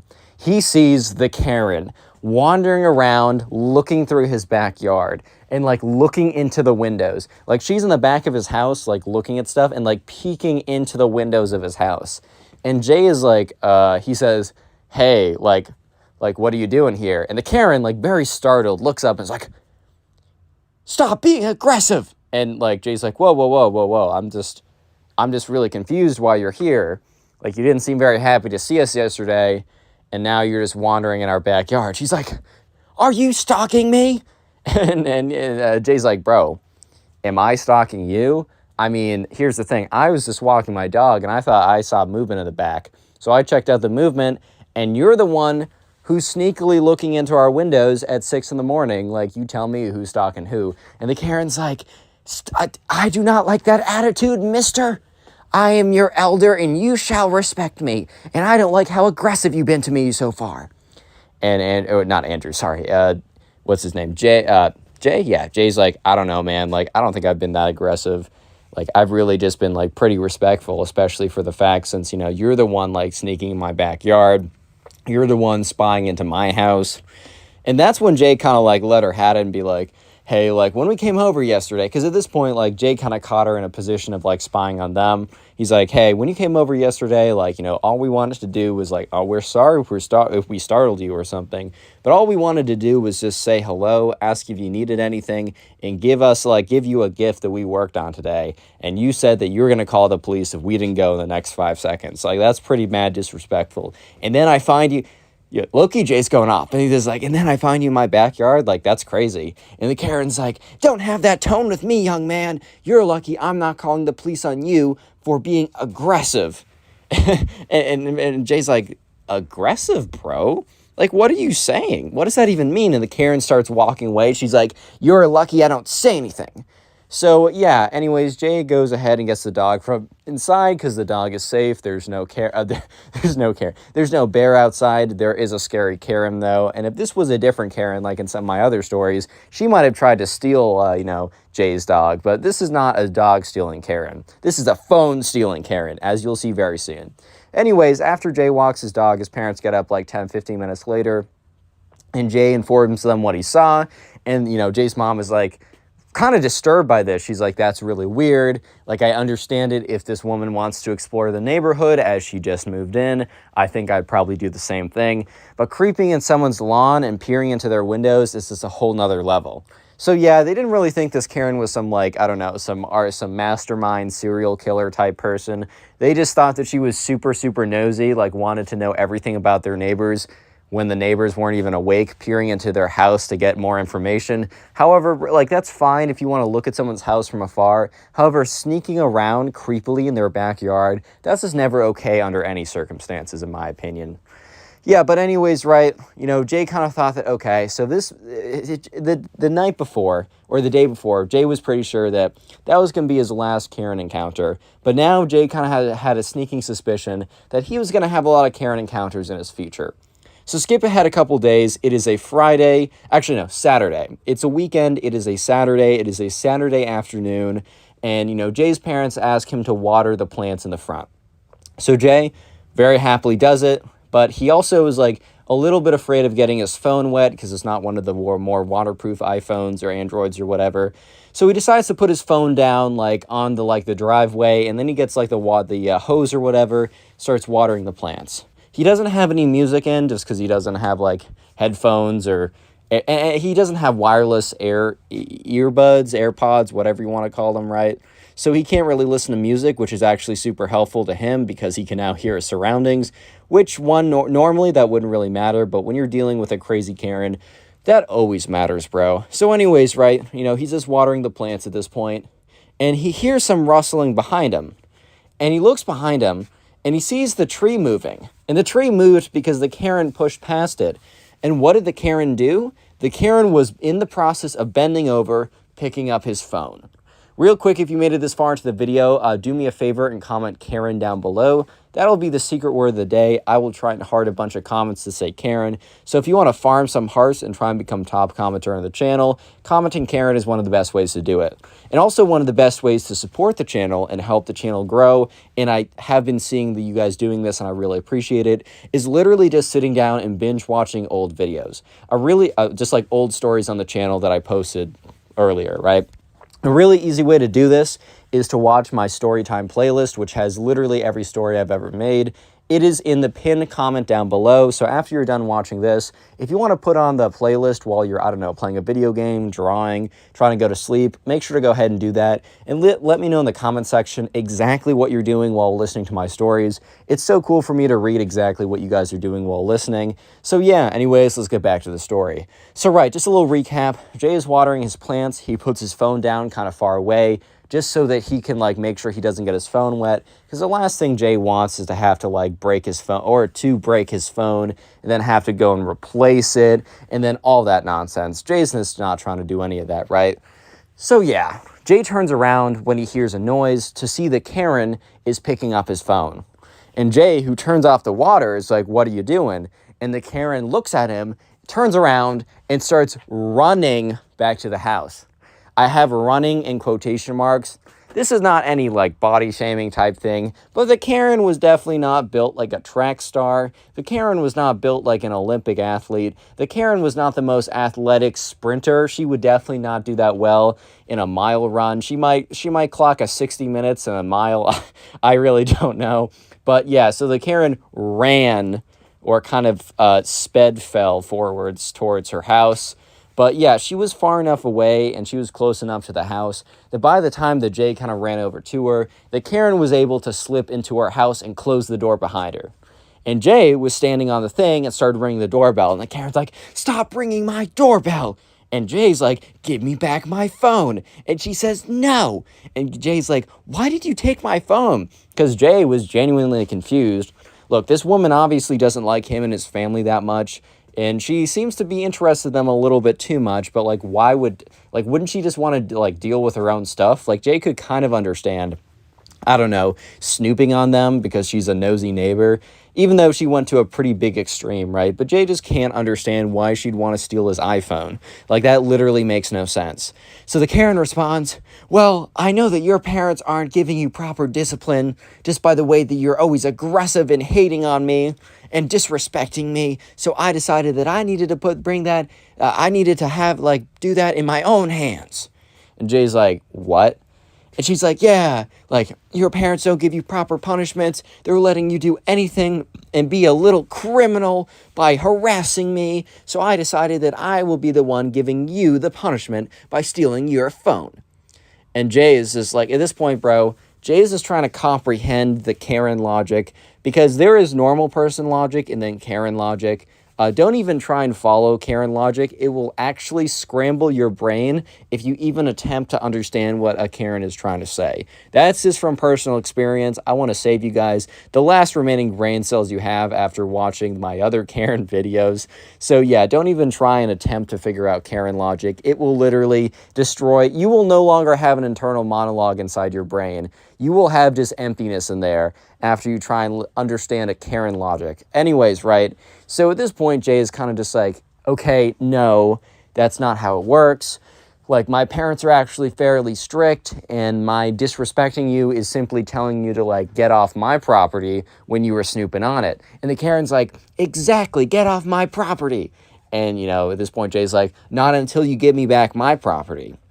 And that's when the Karen says, if you don't get off my property right now, I've threatened to call the police before, and I will call them now. I actually wrote over to the office. I sent them an email saying that my neighbors were very threatening. So they're going to be here in literally 30 seconds if I want them to. And Jay's like, in his head, he's like, okay, that is definitely not true. Even if you did send in that email saying that we seem threatening, I can almost guarantee you that they're not going to be over here in a quote-unquote 30-second period. Like, okay, ma'am, calm down, relax. That's not true. Yeah, but anyways, right, so Jay's like, all right, well, when they come over here, I will tell them that you took my property. And the Karen's like starts laughing, and I'm not even trying to do a Karen laugh. It's late at night. I'm tired. I don't even want to put myself through it, bro. But just imagine a very cringy, awkward Karen laugh. And then she follows it up by saying, you don't understand. You're breaking the law by being on my property, and I'm not breaking any law. I'm literally I'm issuing a punishment to a minor who is disrespecting an elder. And at this point, like, Jay's like, wait, bro, what? Like, you don't understand that, like, you have my property. And she says, yeah, but it's the form of punishment, and that's totally okay under the law. Citizens arrest on your iPhone. And Jay's like, bro, I'm like in 8th grade, and even I know that this is ridiculous, right? You can't perform first of all, citizens arrest is not really a real thing. I don't know if it's actually a real thing, guys. I'm not a lawyer. I'm not a judge. But bro, if anyone tries to citizens arrest me, I'm just going to walk away and hope that they, like, I don't know, run out of breath trying to, like, wobble towards me.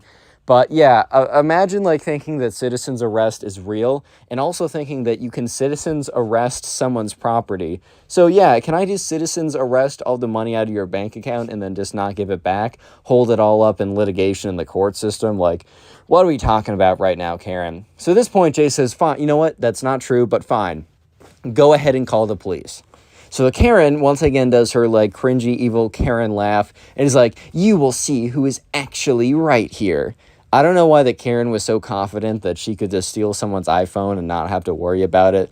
But yeah, anyway, she calls up the police, and in about, like, 20 minutes, right, they come. Because they probably put her on a list of, like, probably, like, the former police department of wherever she used to live, sent out, like, a record to, like, the new police department saying this woman has called in 100,000 times, saying that the corgi next door is trying to assassinate her, saying that the woman down the street has plots to, like, I don't know, eat her children, bro. Like, don't listen to her. Like, this is, like, the number one Karen. Just show up an hour late or something. I don't know. So, yeah, the police officers eventually show up, and the Karen immediately starts screaming at them, saying, you guys are 20 minutes late. I expected you to be here in 30 seconds. This young man is harassing me on my own property. And the police officers turn to Jay and is like, is this true? Like, what's your side of the story? And Jay says, okay, so this woman doesn't like us that much. Like, we caught her also earlier today, like earlier this week, snooping around on our property, looking into our windows. We don't really care, but I mean, it's not that cool to do it. But what happened today was I was watering my plants. I put my phone down, and the Karen over here, or says her name, or like this woman over here, walked over and stole my iPhone and ran into her house. She currently has my iPhone in there. Like, I ran up here to try and reason with her, and she said that, like, she can steal my iPhone because it is issuing a form of punishment to me, but that I can't be on her lawn because I'm, like, trespassing, and it's her property, and that she's performing citizen's arrest on my iPhone. And the police officers kind of look at each other like, citizen's arrest on her iPhone? What? Right? They're kind of just looking at each other like, dude, what is going on right now? So they look at they look towards the Karen, right? Because the Karen is behind this like glass, but you can hear her pretty well. They're like, ma'am, can you step out here for a second? And she's like, so I can witness you give punishment to this kid? Absolutely. She opens up the door, walks through, and she's like, sure, officers. What's the punishment? The chair? Okay, she doesn't actually say, is this kid getting the chair for disrespecting my authority, right? She's like, all right. So she kind of like walks out all excited to see this kid, quote unquote, get punished. But the truth is really she's just about to play herself. Because the officers, instead of turning to the kid and saying, all right, well, we're going to sentence you to death. Instead, right, the officers look at the Karen and just ask her, do you have this kid's phone? Did you take it from him? And like at this point, Jay was kind of expecting that the Karen was going to be like, no, he's making that up. And also, you can't search my house without a warrant. Basically being like hiding his phone inside or something. But instead, I think the Karen was like so like ridiculous that she actually believed that she could issue punishment to this kid. Like that she could actually be the one who could be like punishing this kid by taking his phone. So she's like, yes, in fact, I took his phone because, you know, he deserved the punishment. Like, I'm sure you're off. She's like, I'm sure you guys can understand. And once again, the officers look at each other and, like, raise an eyebrow to each other, like kind of like the Rock meme where it's like, and he, like, raises up his eyebrow. And then they turn back to the Karen. They're like, ma'am, you can't take someone's property. And she's like, well, I mean, normally, you know, but what you guys don't understand is that I was issuing a punishment to this kid. You don't understand. This kid is the worst, and he deserves to be punished. And once again, the officers look at each other and are kind of just thinking to themselves, like, oh my God, okay, we actually have to deal with this today? Like, are you serious right now, bro? Like, are you serious, bro? Really? Really? Really? Is this what we're doing? Is this our lives right now? Is this what we signed up for? Dealing with, like, old women that are just trying to, like, accuse everyone of everything, always, forever? Like, bro, are you serious? But anyways, they're like, ma'am, please give back the phone. And she's like, no. And they're like, ma'am, well, will you at least give the phone to us? And she's like, sure. Because I think that Karen believed that, like, these, like, police officers were going to, I don't know, take the phone and, like, take out their guns and, like, shoot the phone into 1,000 pieces and be like, that's what you get for disrespecting your elders, kid. And then Jay was going to go home crying and then come back the next day with a basket of flowers being like, Miss Karen, I'll never disrespect you again. I'll do anything you say. Let me kiss your feet. But what actually happened with the officers, immediately as they got the phone, they handed it back to Jay. And the Karen's like, what are you doing right now? This is treasonous, which is just not the definition of treason, but I'm not even going into that right now. And yeah, the officers are like, ma'am, you have no right to take any of his stuff. He doesn't have any right to take any of your stuff either. But yeah, it goes both ways. Like, can you please not call back if it's something like this? And she's like, not call back? I feel threatened by the fact that he's here. And they're like, ma'am, he was here because you took something of his. And she's like, well, I was just issuing a punishment. And they're like, ma'am, we've already gone over this. You know what? We wasted enough time. You know, there might actually be people out there that need us. And because we had to come out here, you know, the offices are like, their resources are depleted. Like, you know, this is kind of ridiculous. Please call back only if it's something important. Goodbye. And they get in their car and they drive away.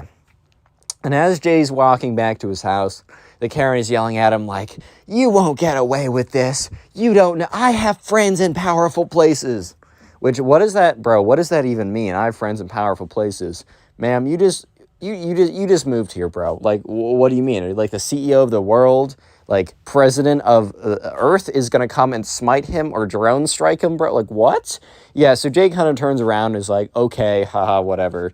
And yeah, for the rest of it, because like this happened all a year ago, for the last year ever since then, Jay has had like minor issues, but nothing big enough to put into a story. However, Jay said he will DM me if the Karen does anything crazy again, so make sure to subscribe if you want more Karen stories or to be updated on this story when I do get a part 2. And also if you just like stories in general, and make sure, of course, if you want to support the channel, watch another video. Click on the video on screen right now. I know you'll enjoy it. Just click it. Do it. What's up, guys? Welcome back to a brand new story. Today we have a story of a Karen who calls the police because she thinks that I am trespassing on my own property. And yeah, when the police tell the Karen that like, oh no, this is actually his property, she breaks into my house to try and prove that I'm trespassing on my own property by trespassing on my property. This is one of the craziest Karen stories you'll hear in a while, so sit back, relax, subscribe if you're new, leave a like on the video to claim your free nothing, and let's just jump right into it. So anyways, we're going to call the subscriber who submitted the story Aaron. So Aaron just moved into a new house in a new neighborhood with one of his college friends. So him and one of his college buddies both got jobs at the same, I don't know, is it like a bank or consulting firm or something? They're both making like pretty solid money. So they actually are able to move into a house together, which is pretty cool. They're basically, or renting or what, I don't know. They either bought the house or they're renting it and have proof that they're renting it.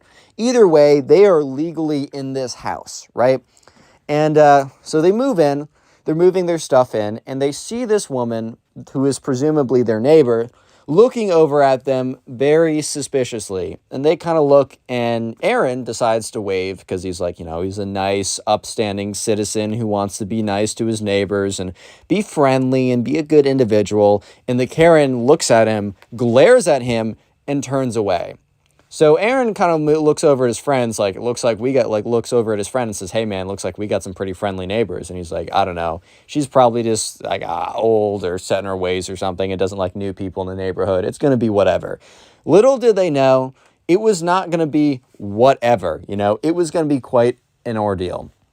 So anyways, right, a little bit later on, as they're moving in, they've fully moved in.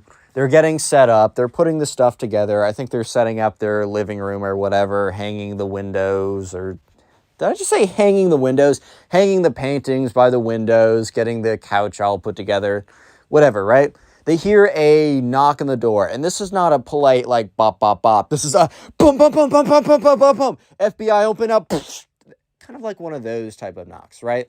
So they hear the knocks, and they go over to, at least, what I say his name was. Aaron? Yeah, we're going to call him Aaron. So Aaron decides to go over to the door just to see who it is, opens it up, and it is the same lady that gave him a very grumpy look earlier on in the day. And he's like, hey, ma'am, what's up? And in the middle of him saying, how's it going? She's like, I know that you're here illegally. And he kind of just looks at her and is like, what? Like, I really don't know what you're saying. And she's like, I know that you're not actually supposed to be here and that you're here illegally. You're squatting in this house. Basically, if you don't know what squatting is, when there's like an empty house that has no one in it, but it's like in between leases or something like that, people will go in and just live there. I don't think it's the most harmful thing ever, but it is technically illegal. You can't do it unless like you own or you're renting the property or whatever. And, but yeah, so the Karen thinks that these two are squatting, which first of all, if you're squatting, you're probably not going to move in you're not going to move in like an entire like house worth of furniture. You might move in like, I don't know, a bed or a sleeping bag or just like enough that you can like be here and also pack up and move quickly. Because the thing is, if you're squatting in a house, there's a decent chance that you're going to be asked to leave like at any moment, right? So you're not going to want to like move 1,000 items into the house. You're not going to want to move every item from your past, right? So anyways, yeah, sure enough, the Karen continues on to blame them. Aaron at this point's like, ma'am, like, we are legally either, I don't know if they owned it or rented it. Let's just say that they owned it for the sake of the video. Either way, it's going to turn out the same way. He's like, we recently just bought this house. Like, we have proof of such or whatever. And she's like, I don't believe it. There is no way that you two could, like, be in a house like this. And he's like, well, we're not squatting, right? We're your neighbors. This is not a great first introduction, by the way. Like, sorry. This is not a great first introduction, bro. This is not a great first impression. Because, of course, the common saying is you can always make a first impression twice. Just kidding. You can only make it once, and this is the Karen's first introduction to them. This is their first impression of her. She's like, show me proof or you are squatters. And at this point, Aaron is kind of done with her nonsense. And to go and find like the deed or whatever, they did have it and they did have it with them. So they could in theory. But first of all, Aaron wasn't trying to put up with this Karen's demands of, oh, I demand you to do this. I demand you to do that. And also it would have taken like a decent amount of time, like 5 or 10 minutes of searching through stuff, not hours. This was not like going to the DMV. This was not a 10-year experience, right? But at the same time, it was going to take a second, and Aaron didn't want to give this lady any more attention than she deserved, which was literally no attention. She deserved not to be acknowledged, honestly. And so he says so. He says, I have the deed, but it would take me a second to get it, so I'm not showing it to you. I don't need to show it to you. I live here. I'm not squatting. And you'll definitely know that in 6 months when I'm still here. And the Karen's like, you just proved to me that you are a squatter. Well, guess what? You better start packing up now because you're finished. And the Karen literally takes the door and pulls it shut. Since instead of like him slamming the door on her, she literally slams the door reverse. She grabs the door from him and slams it shut. Because I bet she wanted to have kind of like a big period at the end of her sentence. And to do so, slam the door, slam the phone down when it wasn't like the phones we have today, like the old like ones that you actually put down to something. You could slam it by putting it down or whatever, but also a door. Like, I don't know if you guys have ever gotten mad at someone and you're just like, well, if that's how you feel, and then boom, you just slam the door. It's a pretty good way to end it. It definitely shows your point. But the Karen so desperately wanted to prove her point or whatever that she basically would just like pull the door from him and slammed it shut on her own side. So, Aaron at this point walks back to his friend and is like, bro, like we should, like this like woman came over and said that we're squatting. And his friend laughed a little bit. He's like, I don't know, man. Like, she says that she's going to go, like, find someone. So we might be doing something tonight. And his friend, first of all, both of them are exhausted from moving in. The moving process is really tiring. It's really annoying or whatever. So they, the thing they want to do is finish moving in, finish unpacking, which they haven't even done yet. They still have more stuff that they need to do. But the last thing they want to do is deal with the Karen neighbor right now. That is genuinely the last thing that they want to be dealing with. But anyways, they still have to deal with her because about an hour and a half later, give or take, they hear a knock on the door. But instead of like the knock they heard earlier from the Karen, which was the bum, bum, bum, bum, they actually heard a respectful but forceful bum, bum, bum, kind of like a, figure of authority, but I'm not like a deranged lunatic like the Karen neighbor is. And sure enough, they see a police officer there. And you know who they see standing like 20 feet behind watching? The Karen. So the Karen very clearly called the cops, but she wasn't like brave enough, or she for some reason wasn't up there with him. Maybe he was like, ma'am, please step back. Ma'am, she was watching the whole thing from like 20 feet away, and she was like smiling maniacally. This woman was crazy and evil, bro. So yeah, the police officer's like, we got a report that you guys are... you don't own like the lease of this house and that you're just moving in. So we just got to see proof of ownership or whatever. If it's going to take you a second, that's fine. Not trying to rush you, but because we got a report, we do need to look into this. And at this point, Aaron's like, okay, like it'll take me a second to go find it, but can I at least ask this? Was it that lady back there that reported me? And the police officer turns around, and they're both looking at the Karen, and she's like, because she probably thinks that she just got him or whatever. He turns back around, he's like, I don't think I'm supposed to tell you, but I'm also not going to not say it was her. He kind of looked at him for a second, and Aaron looked back at him. And they both kind of like acknowledged that, yeah, this woman was crazy, and she definitely like reported them. But, he's like, all right, well, I'll go get it. Because he doesn't want to tell the police officer, I'm not going to get it either. Because, like, just, bro, just do what he says at this point. Make it easier on both of you. So, yeah.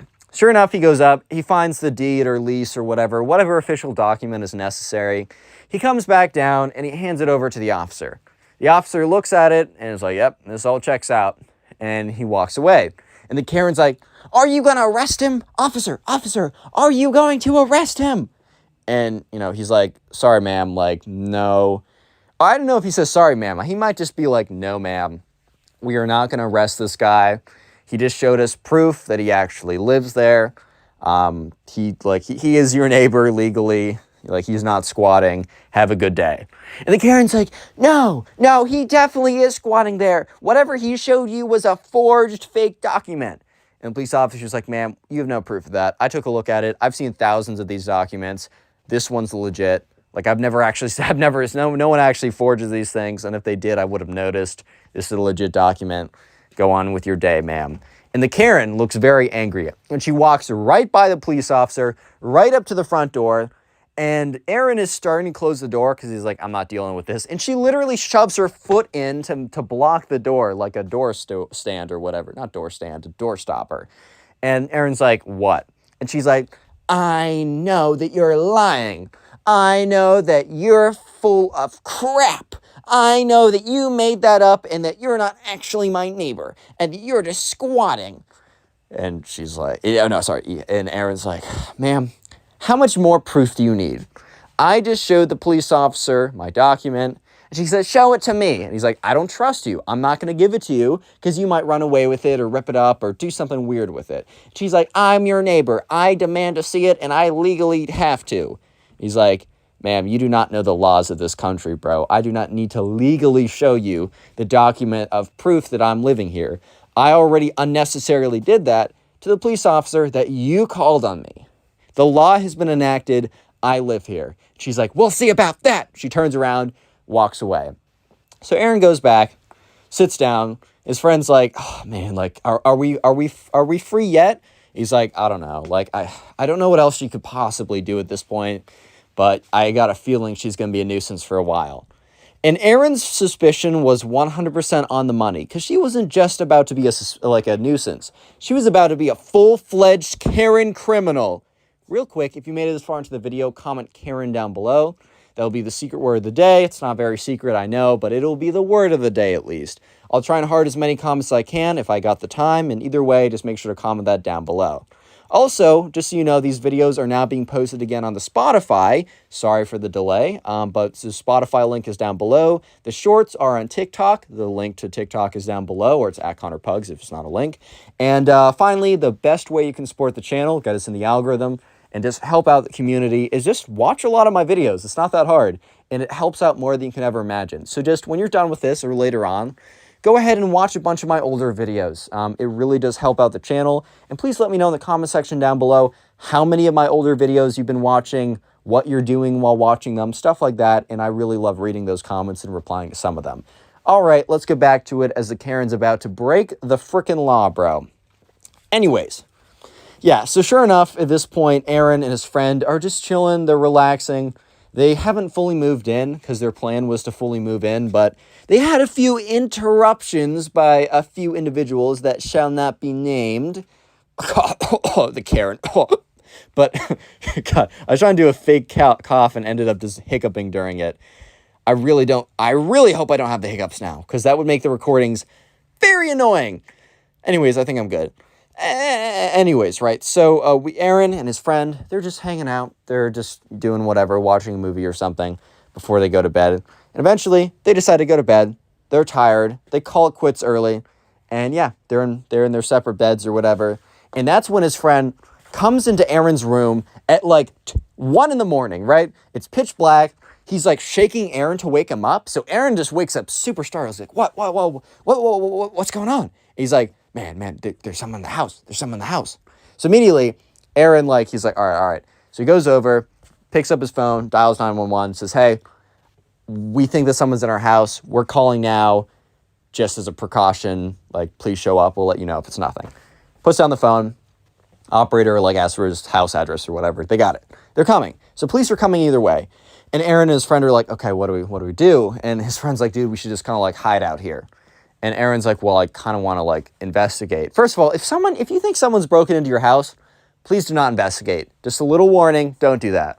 So his friend's like, Aaron, bro, don't do that. Aaron's like, I just want to look. So Aaron kind of sneaks out and he hears banging coming from the kitchen area. Hears stuff being moved around. There's very clearly someone there. So Aaron turns around and is like, okay, yep, you're right. There is definitely someone in this house. Or maybe a bear broke in, because it kind of sounds like a bear broke in. But anyways, they go into their bedroom, they lock the door, and they just sit there, looking out the window, waiting for the cops to come. So a little while later, they see the blue lights of the cop cars show up, and the cops walk up to the front door. They bang on it a little bit. Then eventually, they break into the door or whatever, and they get in. And so Aaron is like, all right, do you think they got the guy? Because they're hearing hey, you right there, stop, freeze, or whatever. So after a little bit of scruffling, they didn't hear any gunshots or anything too crazy. So Aaron's like, okay, we can definitely go down and check it out now. And as Aaron's about to open up the door, he hears an officer yell, is anyone else in here? And Aaron yells back, yeah, we're the homeowners. We called this in. They're like, where are you located? He's like, come up the stairs or whatever. So he goes up to the officer comes up to the door of Aaron's bedroom or whatever. He looks through the peephole or the keyhole or whatever. Sure enough, it is the officer, so they're all good. They open it up, and the officer's like, hey, like, can we see, like, are you guys the homeowners? And they're like, yeah. And they're actually like, wait a minute, let me just show you proof. They go over to their documents, and they show their driver's license and the documents of whoever owns the home, and the driver's license added up. Because look, if maybe 3 people invaded the house, and you can't just say, I'm the homeowner, and the police can't just be like, oh, okay. Like, bro, there's already someone broken into the house. So the police officer's like, the person who broke in is already downstairs. They've been apprehended. Like, you're safe to go down. We actually are going to ask you come down and, like, take a look at them just in case you recognize them. And Aaron did not for a single second think that he was going to see who he was about to see. It was about to be one of the biggest shocks of his life, or at least one of the biggest shocks he's had in a long, long time. So anyways, Aaron is walking down the stairs, and, the police officer, he's asking, like, some questions. And he's like, oh, what was it like? What happened? Police officer's like, yeah, so we broke in. Sorry, you have a little damage to the front door, but, it somehow was locked or whatever, and they got in. So we had to break through the door. Sorry. And Aaron's like, well, that's $100 more I need to spend, but whatever, right? Thankfully, the guy's apprehended, or the guy, quote unquote, because you don't know who it is going to be. And he's like, yeah, we got there, and there's this person, and they were like rummaging around stuff. When we said freeze, they didn't really seem to run or have any weapons on them or anything. It was actually a very easy apprehension. They're actually downstairs. The other officer has them, in a corner, got them cuffed up, and we'll just ask them questions now. We can also take this outside if you'd like. And Aaron didn't really care. So they went downstairs. And Aaron and his roommate are, like, walking down the stairs. They turn the corner, and Aaron sees the Karen in handcuffs in the corner next to the other officer. And Aaron is just like, there's no way. He legit says that out loud. So the officer turns to him and says, oh, so you know this woman? He's like, yes, I've had a brief but terrible history with her. And he's like, oh. So Aaron goes on to explain that that they moved in today. The officer's like, sorry that you're already having this happening, like, one day moving in. Like, this is a pretty safe neighborhood. This normally doesn't happen. And he goes on to say, like, okay, well, the reason for this. So Aaron goes on to explain that, like, yeah, this woman came over, so that he was, like, squatting in the house when he actually wasn't squatting in the house. And that she called the cops on him, and that they showed proof. Oh my God, that Connor Pugs. I got myself a Manscaped, and it is absolutely amazing. There are absolutely no nicks or scrapes, and it is just beautiful. And I used your code. What's your Pugs 20, of course. Use that code. 20, and you love to see it. % off. You got 20 whole % off. That's what I'm saying. Off. You know I got you. I got you with Thanks, that. man. I love you. I got you. Anyways, after that very real and normal interaction, so he goes on to explain to the officers that, this Karen's been after him for a while. This is not his first rodeo with this Karen, and that she actually said after the police officer came earlier that checked his registration or whatever it was. He checked his something, and it was, like, kind of proof that it was good. The Karen said that, like, she didn't believe him and that she was going to, like, take into her own hands. And the officer and him, I guess, deduced that the Karen was rummaging around their house after breaking in and trespassing to try and find the deed to kind of prove that it was fake or whatever, to take a photo or prove herself like she would know what it would look like. But yeah, the Karen accused him of breaking the law, but the Karen herself ended up breaking the law.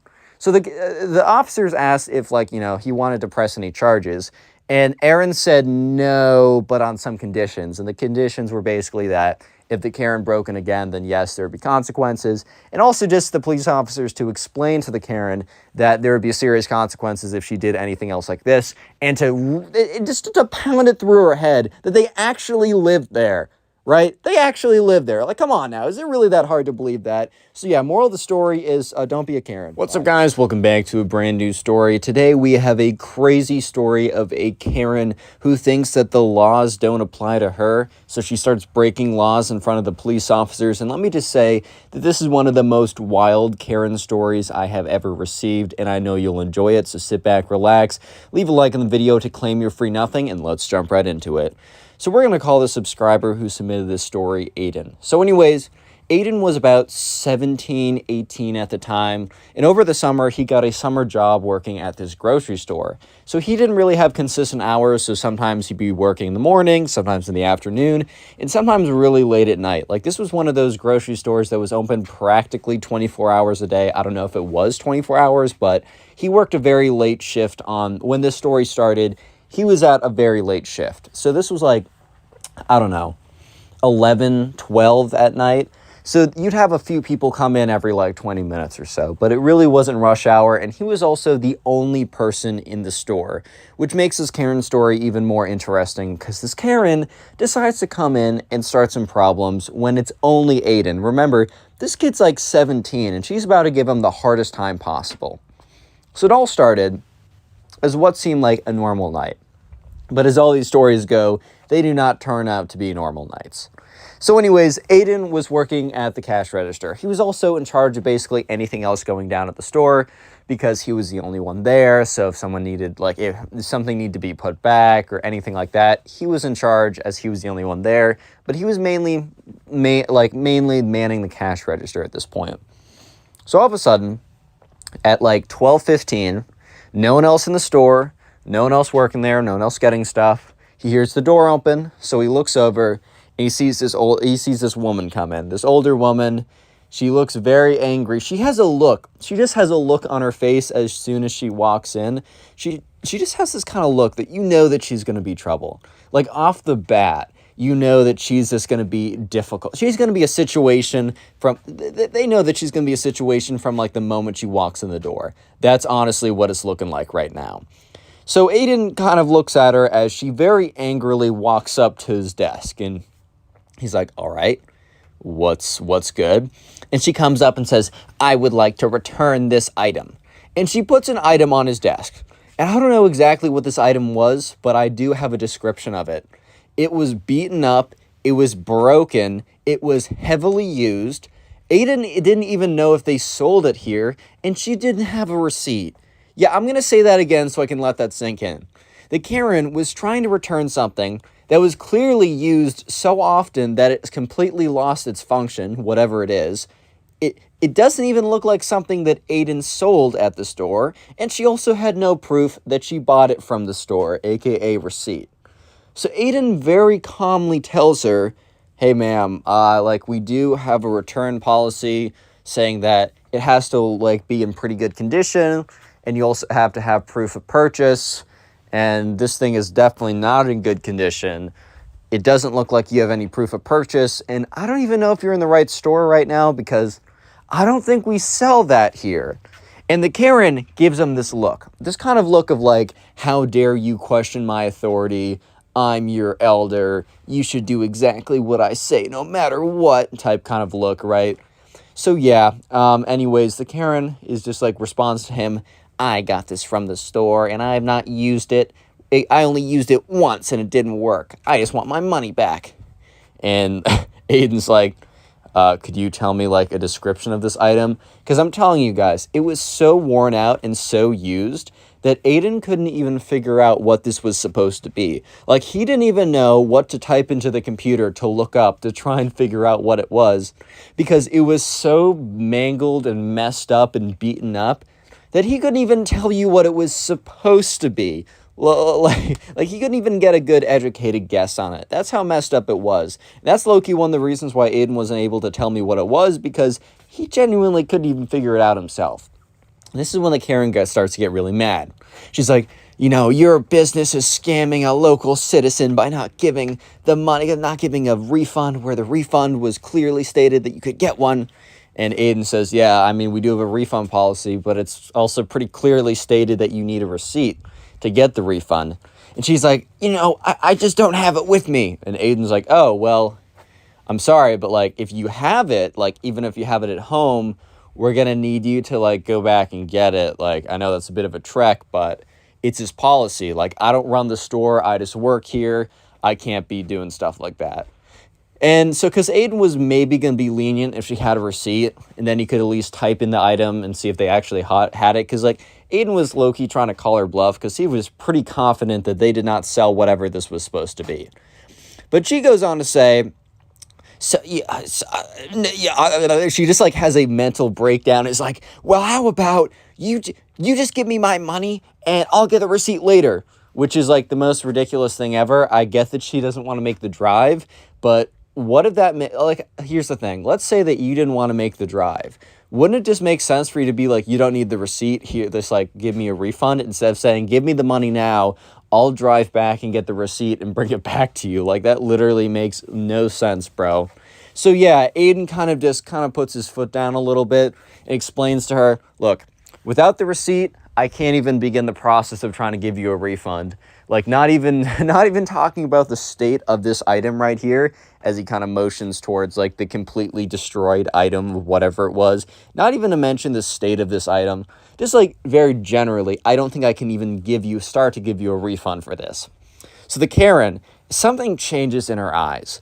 Something evil starts to brew behind those cold, dark eyes or whatever. And she's like, so, you've chosen to disrespect me. And he's like, so you've chosen to tarnish your elders. And he's kind of like, bro, what are you saying right now?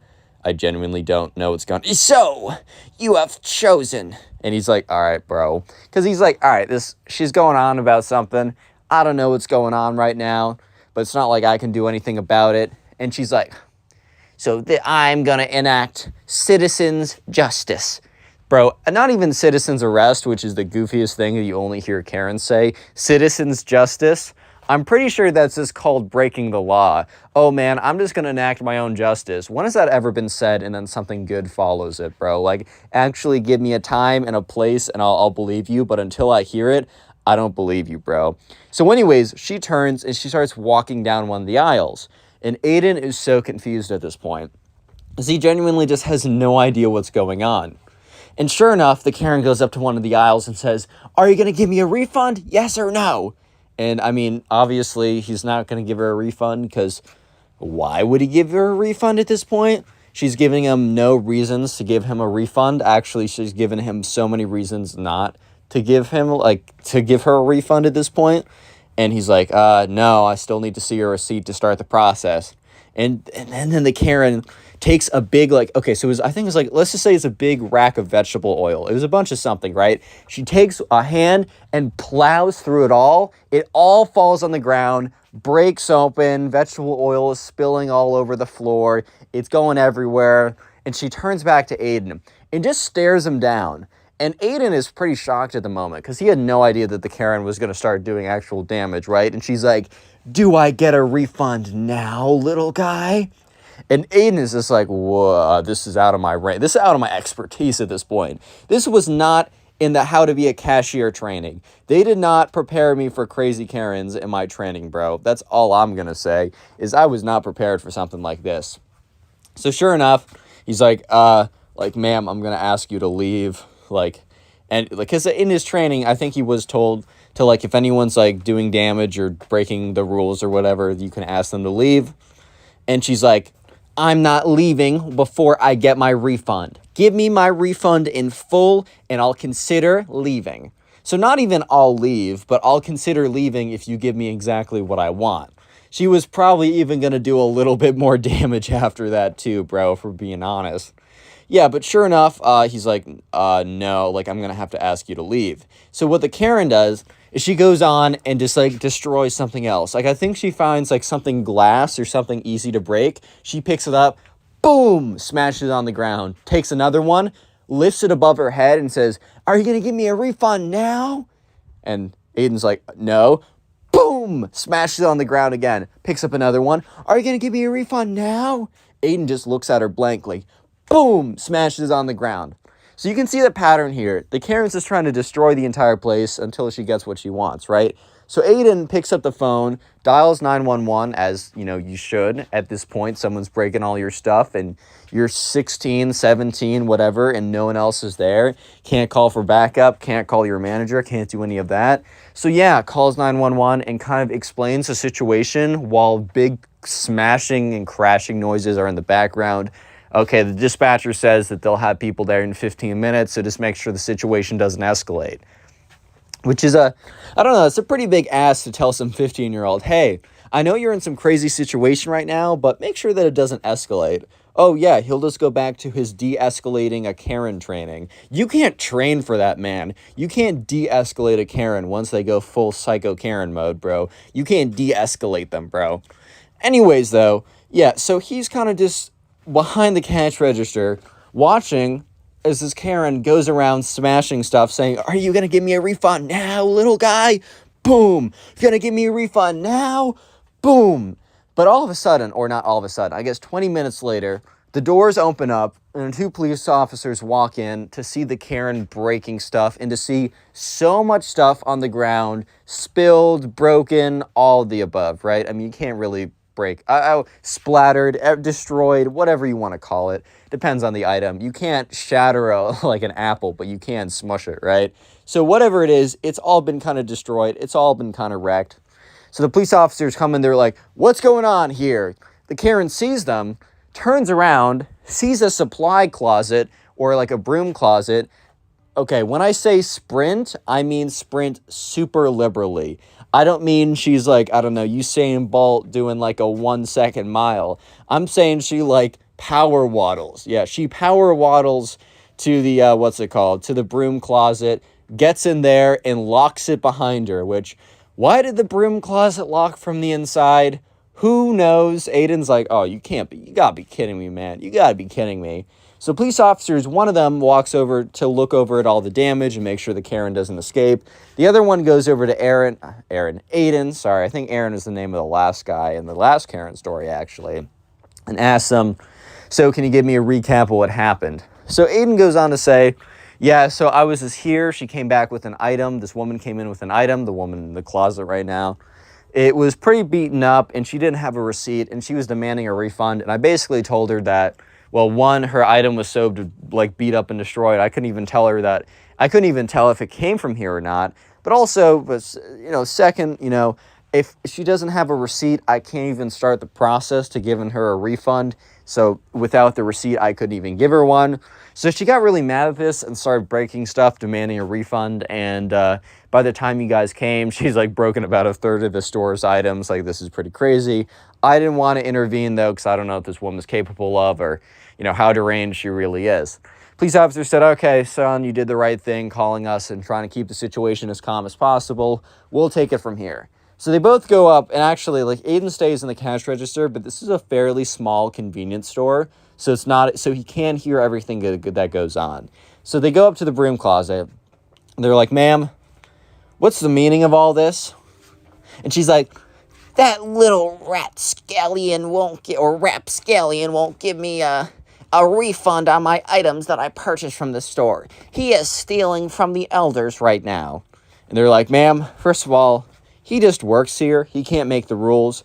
Second of all, it's pretty clearly stated, and there was a legit sign talking about refunds in the store. So it's not like the Karen had no idea at all. It was actually fairly clear. But anyways, they're like, ma'am, it's pretty clear from like what we're seeing, like, and they point to the sign, you do need like a receipt to get a refund. Like, that's just kind of the deal here. And she's like, well, he should have known. Like, I don't know, man. The Karen was just going on about something about how she deserved a refund and how it's so bad that she didn't get one or something. But yeah, I don't even know. And eventually they were like, ma'am, if you don't come here, if you don't come out right now, we're going to go in there and get you for like, and I don't know, they say something along the lines of that.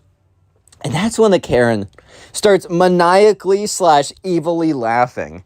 It is one of the weirdest, most off-putting, like, responses that Aiden could have ever heard. Like, it is the weirdest thing ever. The Karen just starts laughing hysterically, like an evil villain in a superhero movie when she's in the closet. And what she's about to say next is one of the craziest things Aiden has ever heard anyone ever say. Real quick, if you made it this far into the video, comment Karen down below. That'll be the secret word of the day. I like to see all the people who commented. I'll try and heart as many of those comments as I possibly can. Thank you guys. Anyways, also, these videos are on Spotify, or I try and put as many of them as I possibly can. Links in the description. Also, follow my new TikTok, or it's the same TikTok, I guess. I'll be posting my shorts on there as well if you want to help out. And finally, the best way to support the channel is just to binge watch the videos. So at some point, sit down and just watch a bunch of my old story videos. Or maybe right after you're done watching this one to the end, you can just keep on watching more videos. I'll have a Storytime playlist in the pinned comment. That makes it real easy for you guys to watch. And please, please, please, if you are binge watching the videos, make sure to comment down below telling me such so I can say thank you personally. Anyways, let's get back to the crazy Karen story. So anyways, a little recap.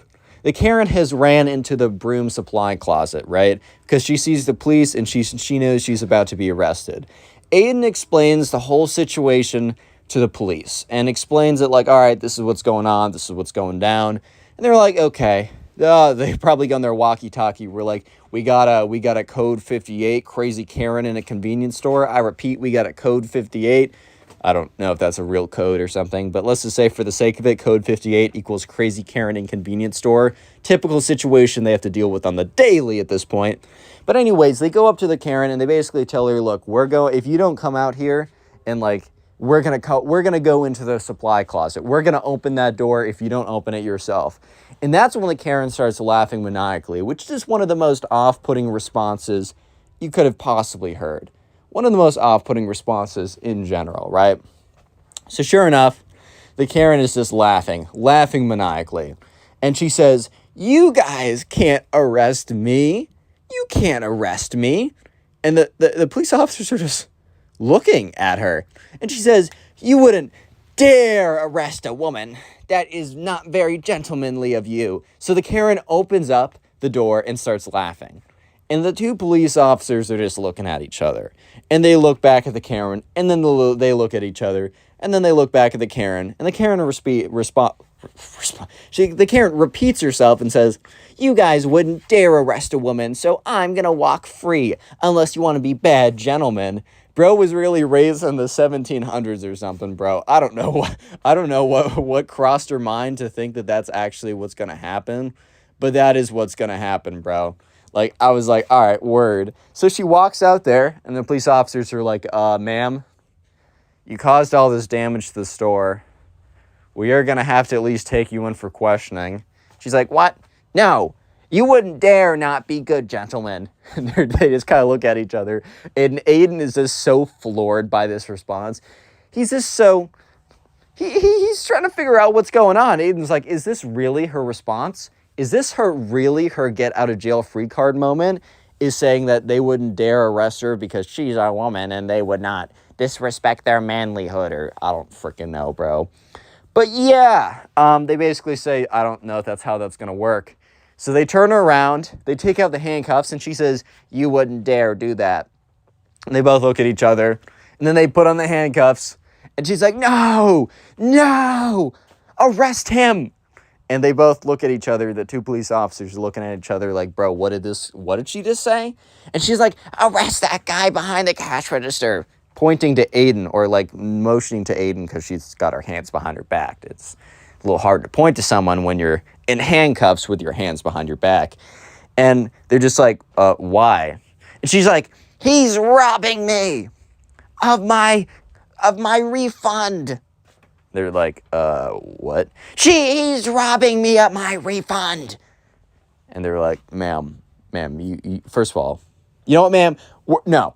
Because they're not going to explain it to her for the 100th time of how, like, no, if you want a refund, you got to get your own receipt. And no, if he's not doing it, he just works for it. And they're done explaining it to the Karen. And as the Karen is being walked out, she looks at Aiden and looks at him dead in the eyes and says to him, this isn't over. Mark my words. And that was like one of the most chilling responses Aiden could have ever received. And let me just say, she did not lie. This was not over. And she was definitely not done. Unfortunately for Aiden, she was very much not done. Because she was about to return in the worst way possible. Fast forward 3 months. Aiden is still working here. It's like it's kind of towards the tail end of the summer, so Aiden's like, this is like his last week or last 2 weeks or something, but he's almost done with what he's doing, right? And he's completely forgotten about the Karen incident. His manager came in the next day after the whole Karen incident, kind of gave him a thank you for handling the situation well. The shop actually closed down for a couple days to reassess or whatever. The Karen was like fined X number of dollars to repay for whatever, and she actually did, which is a little surprising, especially for what she's about to do. It's a little surprising she went through with it. She definitely had a change of heart, that's all I'm trying to say. But yeah, after about a week, they got the place up and running again, and Aiden was made like employee of the month or whatever out of the 3 employees they had. So wow, such an honor, man. But anyways, fast forward like 2 months later, 3 months later, whatever I said. This is like this is either the last week or second to last week that Aiden's working the shift. And, he just has completely forgotten about the whole Karen situation. And, he doesn't think much of it. He's kind of at the point where he's like, okay, I'm kind of wrapping things up. The Karen situation's in the back of his head at this point. And that's when he just happens to look out the window. And he just happens to look at a car that's pulling in. And he just happens to notice someone walking out of the car that looked oddly familiar. And he just happened to notice that the person who looked so oddly familiar was carrying a freaking baseball bat, bro. And that's when he realized that the reason why this person looked so familiar was that this was the Karen. Yeah, the Karen that got arrested and tried to destroy the entire store 3 months ago has returned in broad daylight with a freaking baseball bat, dude. So yeah, immediately Aiden calls 911. Because at this point, the Karen has been told never to return, and if she does, there's going to be trouble. And she's also returning with a baseball bat. So at this point, it just makes a lot of sense for Aiden to get ahead of the situation. So while he's on the phone, he explains, like, this woman has caused damage before. She's appeared in the parking lot with a baseball bat very suspiciously. I just would feel better if someone came, because I can almost guarantee something's about to go down. This is kind of a local police department. So I think the person even literally remembers what happened before. So, they're like, okay, yeah, we got you with this, don't worry about it. And, sure enough, the police are coming, but the police, it's going to take like 15, 20 minutes. So Aiden's a little nervous right now, but there's another cashier there, he's not the only one at the store at the moment. So he yells at them, says, hey, we got trouble. Person comes up, he's like, oh my God, who's that? And Aiden looks at him and says, that Karen I was telling you about that one night? And the guy that Aiden's working with looks at him in a look of disbelief, like, no way that's the same person. And Aiden has to break the bad news that, yes, that is the same person, and that person is coming at them with a baseball bat. Yeah, not looking good for both of them right now. So anyways, right, they're both like, okay, what is she going to do? And the Karen makes eye contact with Aiden. Aiden makes eye contact with the Karen. And the Karen starts bursting out into laughter as she approaches the place with a baseball bat. Yeah, not looking really good right now. So she starts walking towards them with a baseball bat and goes up, like, opens up the door window and says, opens up the door. And Aiden is staring at her. And the other person Aiden is working with has frozen as well and is just staring at her as well. And they're just looking at her. And she's just looking at them. And she has this big grin on her face. And let me just say that they do not have the same grin on their faces. To say the least, they do not have the same look of excitement and joy that the Karen is with them. They are not equally as happy that this is the case.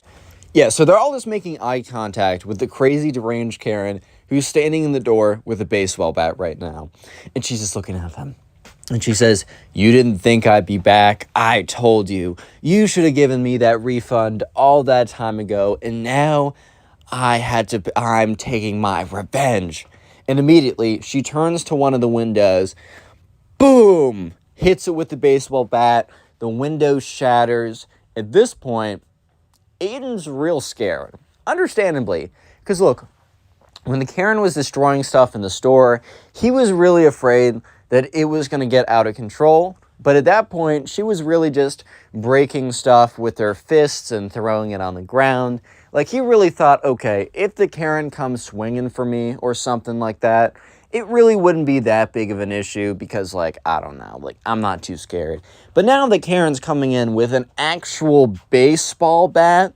Like, that's kind of just a different story right there, bro. That's low-key just a different story. Like, if she swung at him and made contact, dude, that could do a lot of damage. I don't care if she's barely able to swing it. Like, I don't care if she doesn't have the strongest swing. I don't care if she's not, like, in the MLB. I don't care if she doesn't bench press 325, bro. It doesn't matter. She still has a baseball bat. That's a weapon right there. So Aiden kind of like backs up. He makes sure to keep his distance with the Karen, and him and his like coworker are trying to keep their distance, right? And they're just waiting on the police to come. So the Karen is yelling at them, should have given me my discount, should have given me my discount, while slamming the bat into windows, basically clean the cash register right off, because she took a clean shot of the cash register with her baseball bat. Boom, thing explodes, $10 bills fly everywhere. And then she starts going into the aisles, boom, boom, starts whacking stuff. And that's when the police officers get there. So the police officers get there, they're alerted about the Karen, and I think one of them was actually there last time. So they know about the Karen. And they see her swinging around a full-fledged freaking baseball bat. So they're definitely on edge at this point. And they're just like, freeze! And the Karen turns around, looking all deranged and crazy, with an actual baseball bat, right? She has a baseball bat out, that's pretty bad. So they're looking at her, and she looks at them, and she says, make me. Which was probably one of the worst responses that you could have given to two police officers when you're holding a baseball bat. Because one of them does make her. Pulls out the taser, which, I mean, look, you got someone swinging around a baseball bat. I'm not going in to sit down to have a polite conversation either. I get where he's coming from. Taser, zaps her, immediately goes to the ground. I mean, this Karen isn't like some kind of like Iron Man, like, and he was hit with 2 bullets, and he stood there unfazed, like cue whatever music. No. You know, I mean, if you're hit with a taser, you're going down, bro. So yeah, Karen collapses, baseball bat goes on the ground. One of the police officers rushes over to like separate her from the baseball bat, puts her in handcuffs, checks her to make sure she doesn't have like any other weapons or something like that. She does not. The other police officer goes over to, once making sure that the Karen is like contained or whatever, goes over to Aiden and his coworkers, ask, hey, are you good? Did she hit you with a bat? Are there any damages to you or whatever? You guys good? They basically say, yeah, we're safe. Like, we always kept our distance or whatever.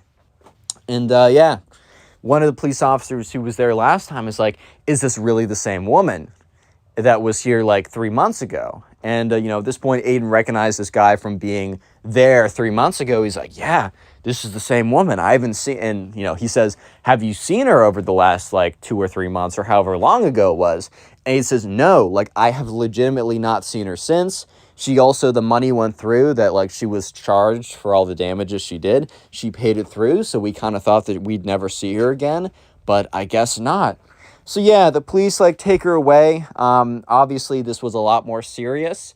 I don't know exactly what the charges were, as I wasn't told exactly. Because remember, this convenience store wasn't some big chain. It was like a mom and pop type location. So they were actually able, through insurance or whatever, somehow they got the money back. They had to close down again for a second because now there's broken glass and windows and destroyed stuff. And yeah, the Karen was now very, very much, she was in bigger trouble. I don't know exactly what. I would assume that she served some jail time for that.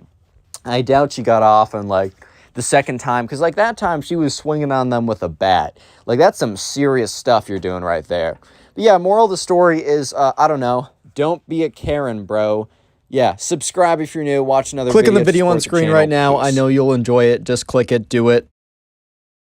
How's it going, everyone? Welcome back to a brand new story. Today we have a story of a Karen who goes up to someone and says, let me speak to the manager, and that person is the manager, and they're able to put that Karen in her place. However, the Karen decides that she is going to take the law into her own hands. She fights a bunch of employees. She tries to steal. She tries to fight the cop. Overall, it's a pretty great Karen story. So sit back, relax, leave a like in the video to claim your free nothing, and let's jump right into it. So we're going to call the subscriber who submitted the story Alex. So Alex was actually recently promoted to store manager. And this was like one of the, some kind of like not a convenience store, but it was like a home goods store in a sense. So it had those type of items. And Alex had worked there for a little bit, and he went to school, like some kind of business school or whatever. And he, at night or something like that, and he was able to but he was able to move up the ladder to manager of the store, which is a pretty big deal. And he was pretty excited about it. So he had a pretty crazy Karen encounter, like a really crazy Karen encounter, on the first month of him being manager of the store. So this all started on what felt like a normal day, which I mean, all these stories really do start on what seems like a normal day, which turns into a less so normal day, turns into a story-worthy day. This all started on what felt like a normal day.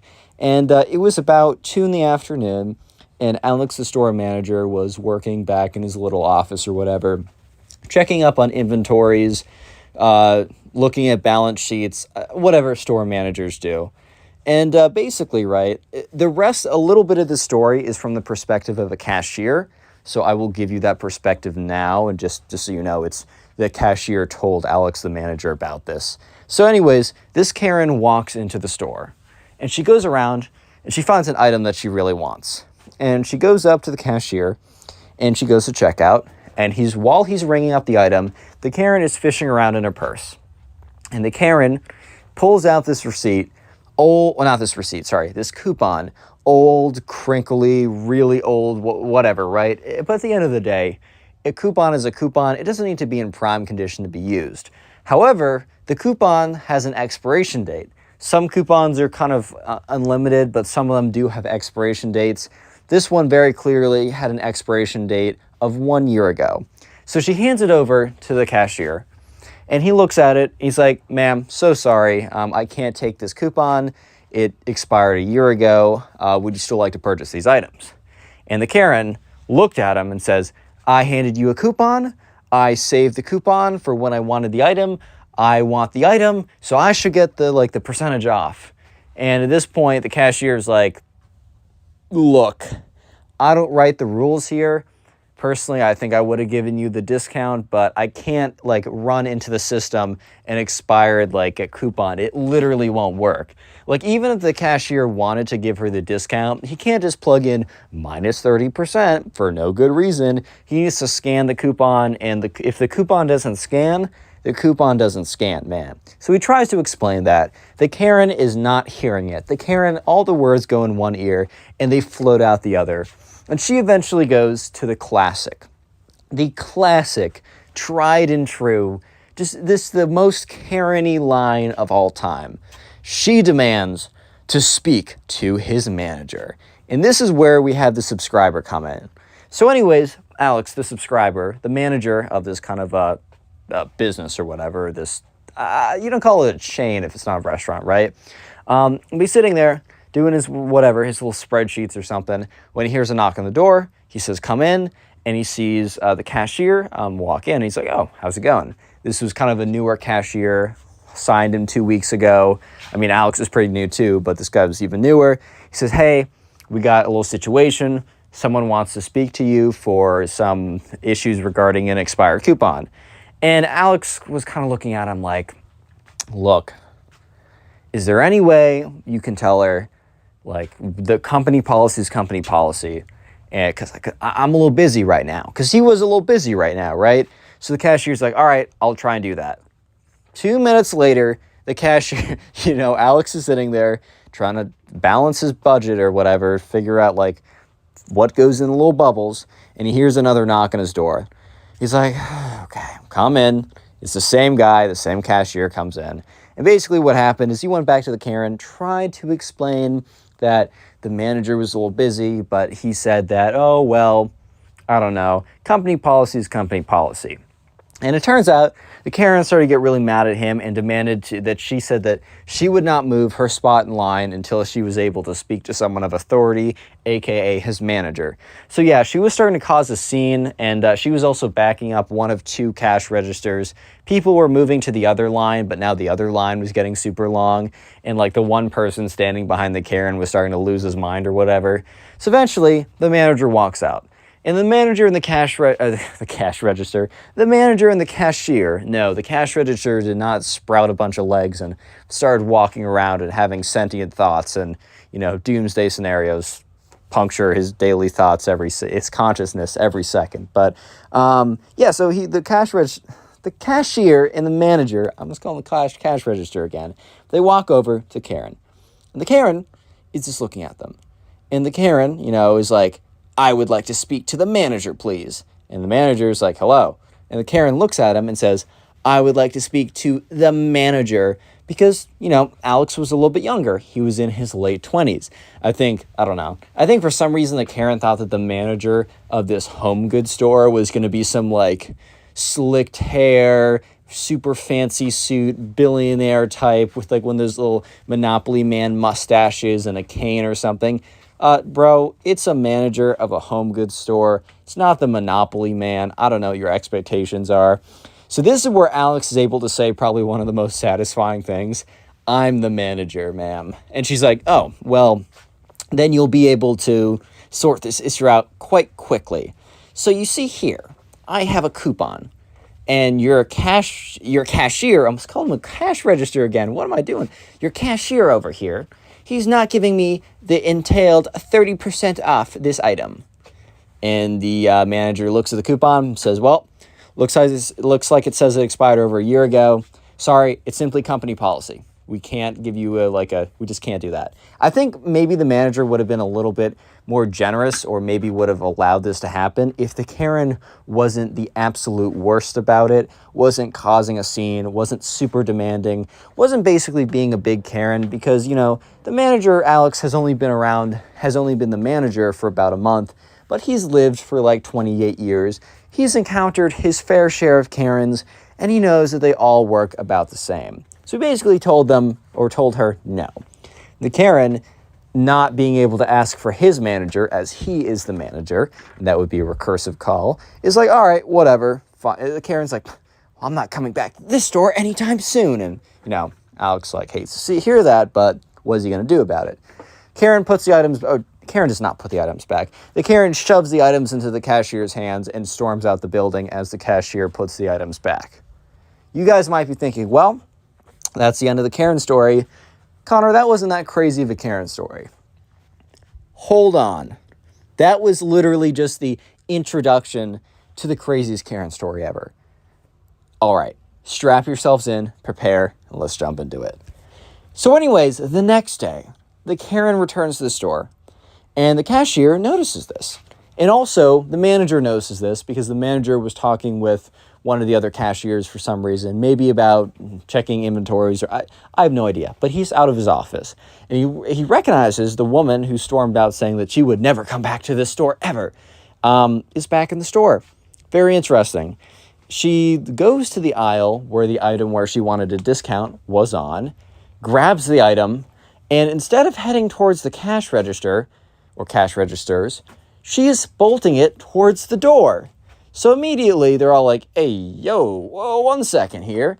And they all kind of the manager, Alex, kind of motions to one of his cashiers to follow him. And they both walk over to the door, and the Karen is going stomping right towards them, kind of doing one of those Nico Cavo avocado waddle walks or whatever he does. You know what I'm talking about. If you've seen it, you've seen it. Doing one of those, going full steam ahead towards them. And they're kind of like, hold on, ma'am. Where are we going over here? What's going on? And she's like, out of my way. Since you guys wouldn't give me the 30% off, I'm taking the law into my own hands. And I'm taking this for 100% off. Because of all the emotional trauma you caused me, that's going to be the other 70%. And the other 30% is the 30% I deserved in the first place. And she tries to push by them. So obviously Alex and the cashier, they don't slam her to the ground. They don't drop kick the Karen as much as they might have wanted to. They literally just stand there. And the Karen starts pushing through them. And she starts screaming, "I'm being assaulted by these gentlemen." And people in the store kind of turn around, because when a woman screams that, you're going to take a look and maybe intervene if she actually is, right? And but no, they all see this woman, this Karen, trying to push through. And like literally Alex and the other cashier have their hands up above them just to prove that they aren't doing anything. They're literally just standing in front of her. And they're like, ma'am, you cannot steal an item from the store. If you put that away, we will let you go. And she's like, no. And she takes the item. It wasn't like a brick or something, but it wasn't like a box of tissues. And she whacks the cashier in the head with it. Cashier kind of folds down a little bit. And Alex, the manager, is like, whoa. Because like at this point, Alex, the manager, just kind of assumed that, oh, typical Karen behavior. And then all of a sudden, she just clocks one of his employees in the head, dude. Real quick, if you made it as far into the video, comment Karen down below. And also, we're on Spotify, we're on TikTok, and some other places. Links in the description. Make sure to follow me there. Finally, if you want to support the channel, the best way to do so is to, after this video, go ahead and watch some of my other story videos that I've made. A really easy way to do this, or to binge my older story videos, is to go to the Storytime playlist in the pinned comment down below. Let me know in the comment section if you are doing this, so I can personally say thank you. Anyways, though, that kind of reminded me of like the PBS Kids. Thank you to viewers like you. If you watched it, if you know what I'm saying, you know what I'm saying. But anyways, right? So, yeah, Alex, the manager, is looking at his employee who just got clocked in the head by something. The employee's doing all right, but he's like, oh, God, I mean, she just assaulted this employee, man. So Alex, the manager, like looks at someone and says, close down the store. And he goes over, and there's, like, a button or something. It's not, like, a button that, like, a metal sheet falls down, but, like, it wasn't a button. He went to the door and, like, locked it up from the inside, like one would do when you're closing up shop, right? So all of a sudden, all like the employees or whatever are at the door area. One of them was instructed to call 911, and the Karen right now, it's like an MMA fight, bro. It's like they're in the boxing ring with the Karen, because the Karen just has the item in her hand, and she's swinging. She's just going around like that.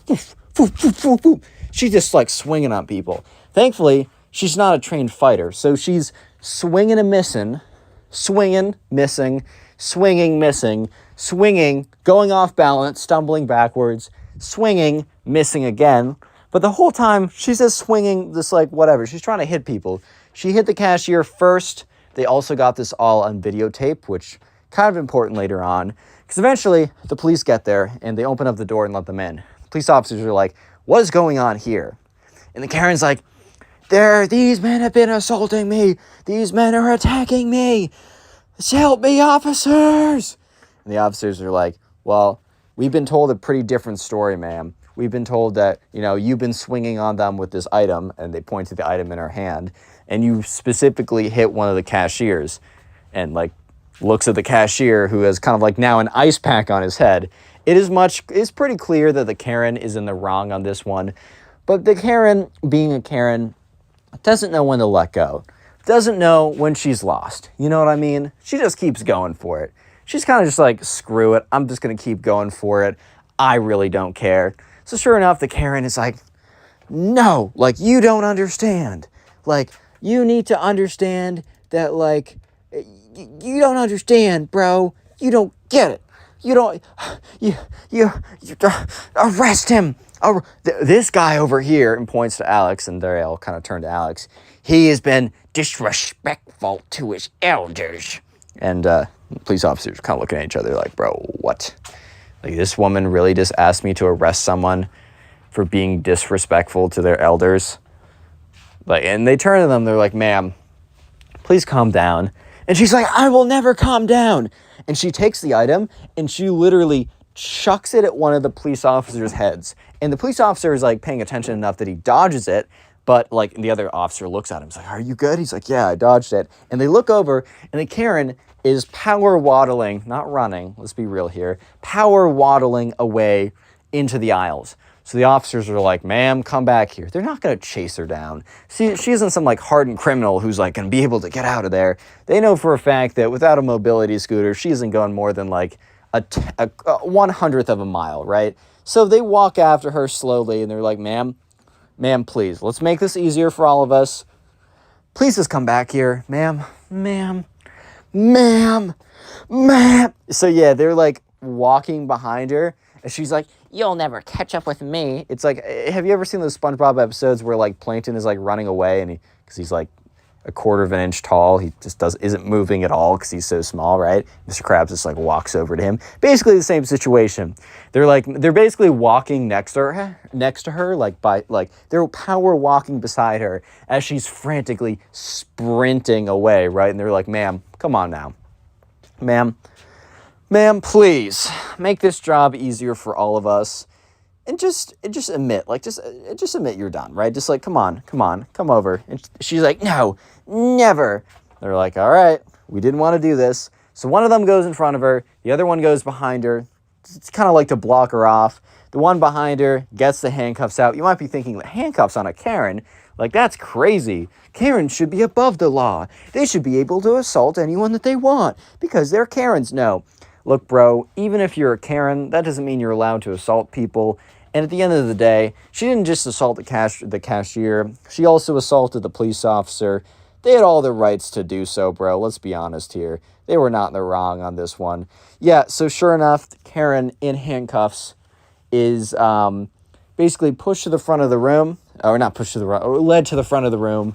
Passes by the manager and is like, and screams at the manager, you owe me a, what insert item, right, that she wanted to buy.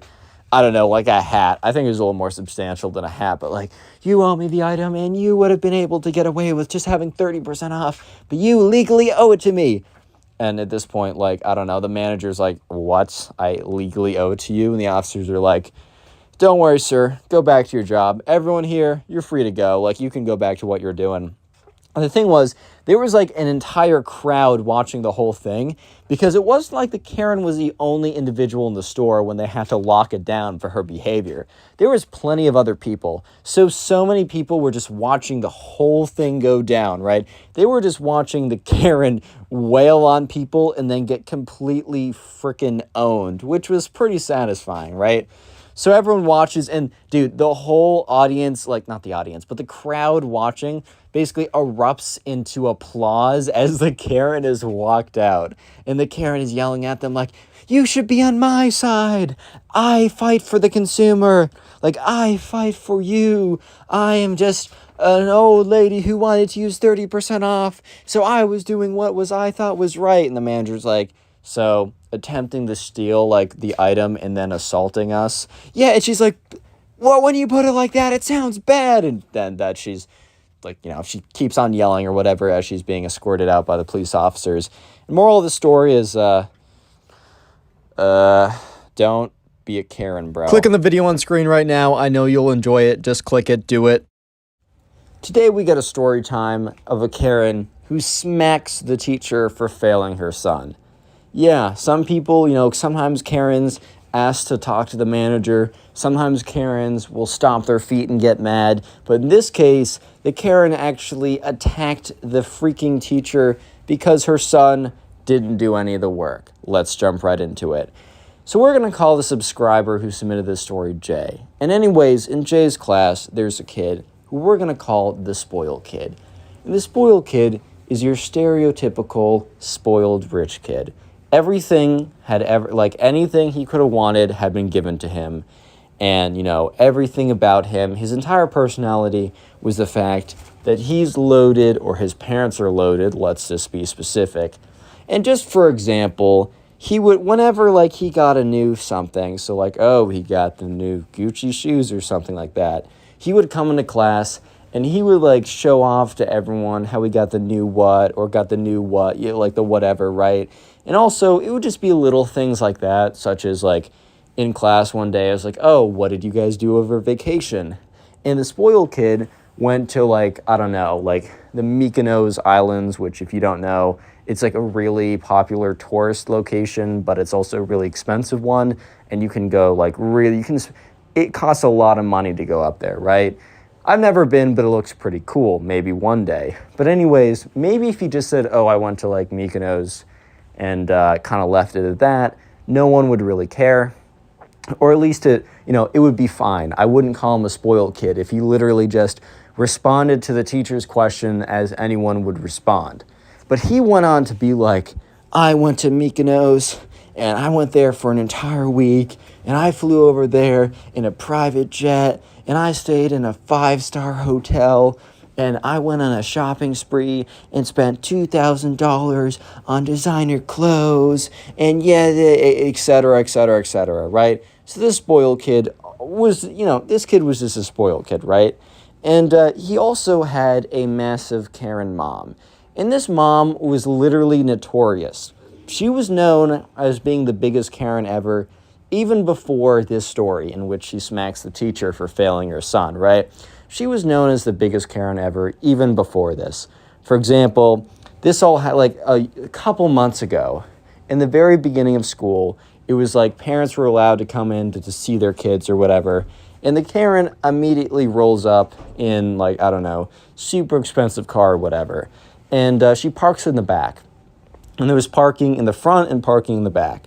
And when it's finally like the time is like the day is over, kids are let out, they're all walking out with their parents. And this is when Jay, the subscriber, and his mom overhear yelling. And they look around and they see the Karen, the spoiled kid's mom, screaming about, my car has been stolen.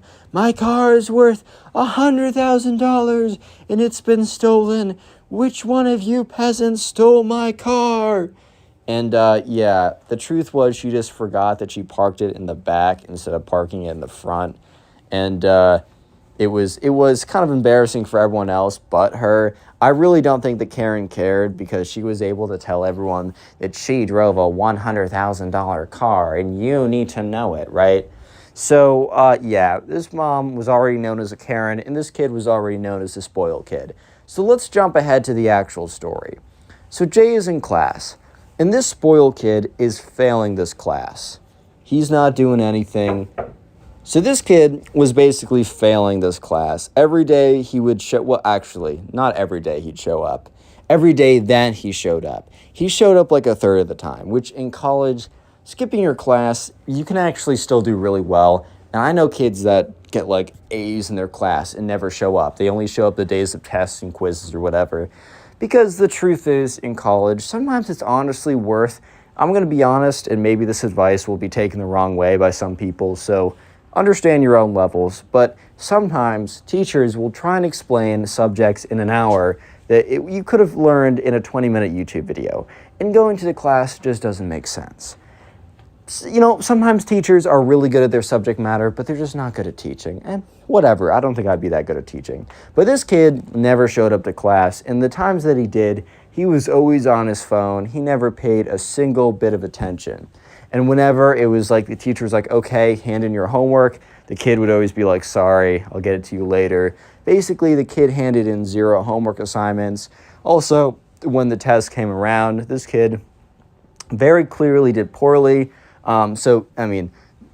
Jay, the subscriber, doesn't know the result of every single test that this kid did, but he saw one of the results, and the kid literally got like a 28%.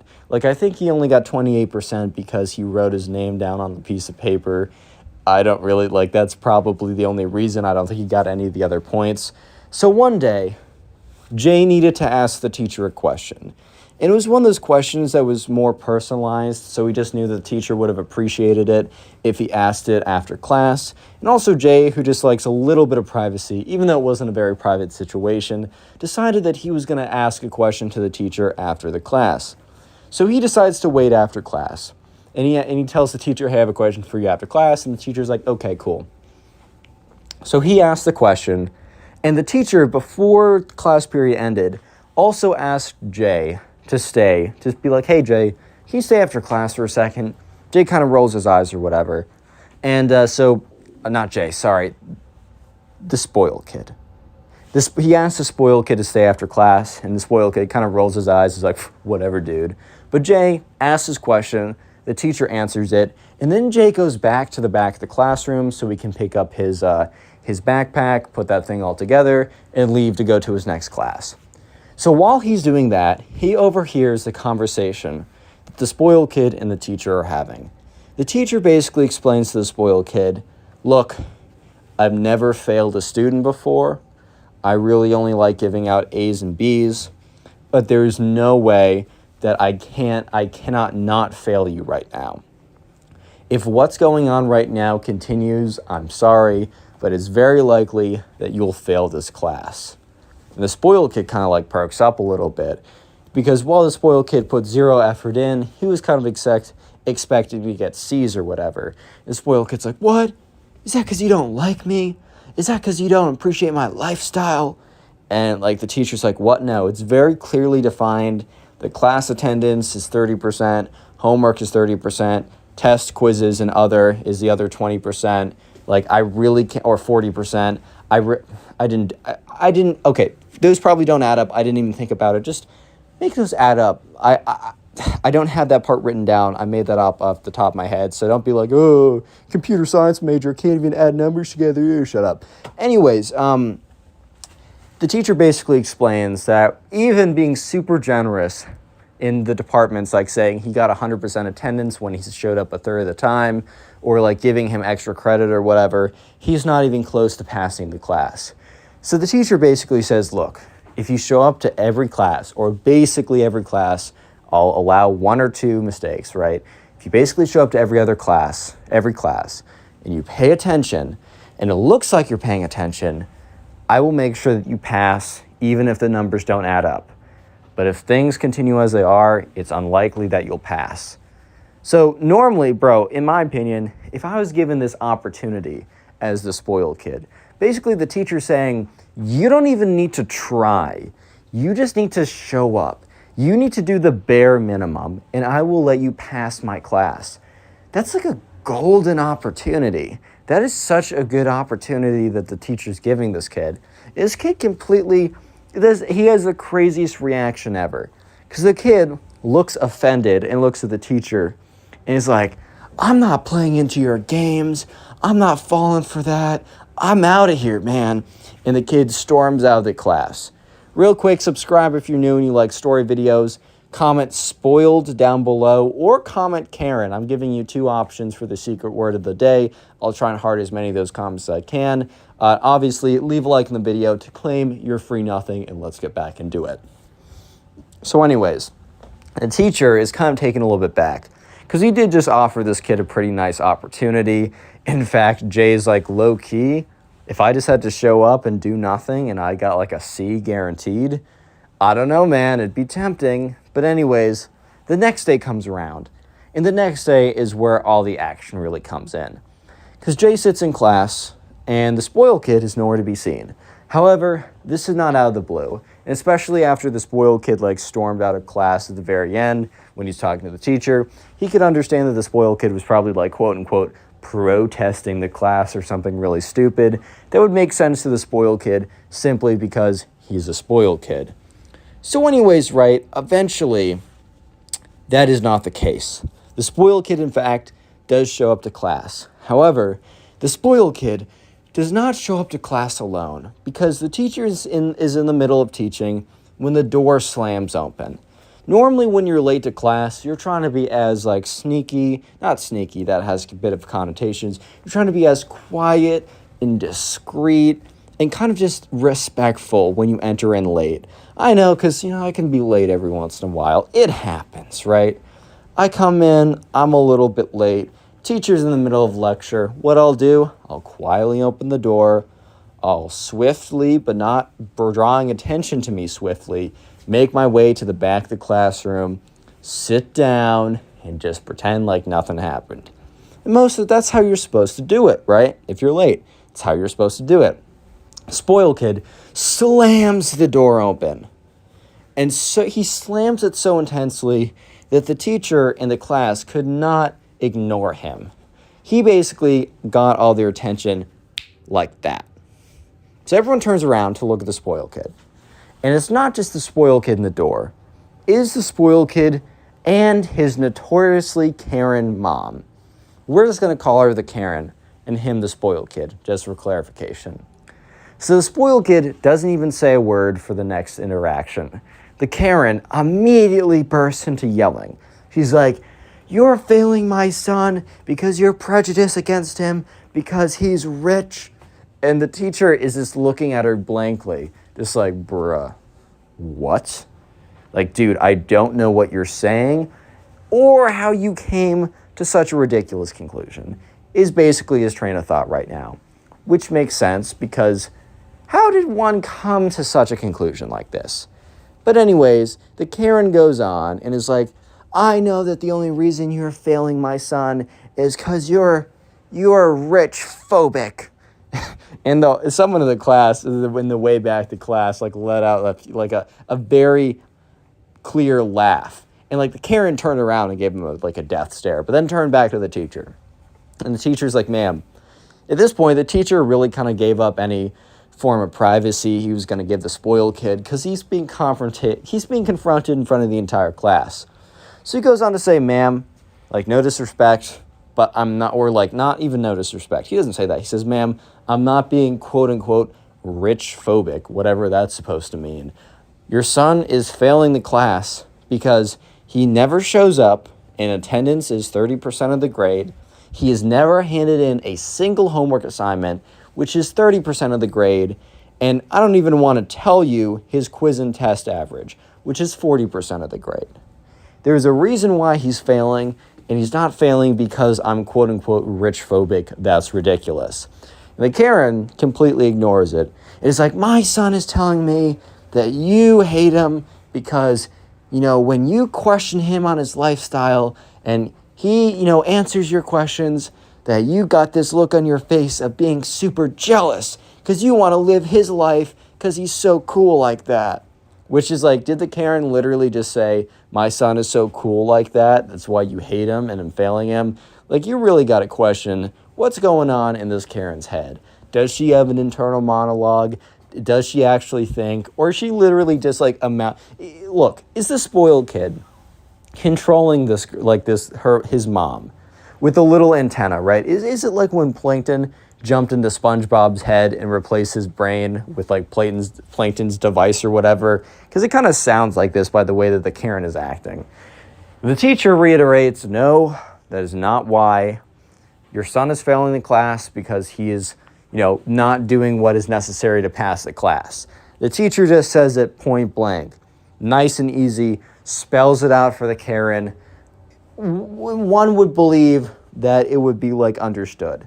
But no, the Karen actually starts to get up in the teacher's face and is like, "I'm going to give you to the count of 3 to change his grade from an F to an A plus or else." Which first of all, a billion things.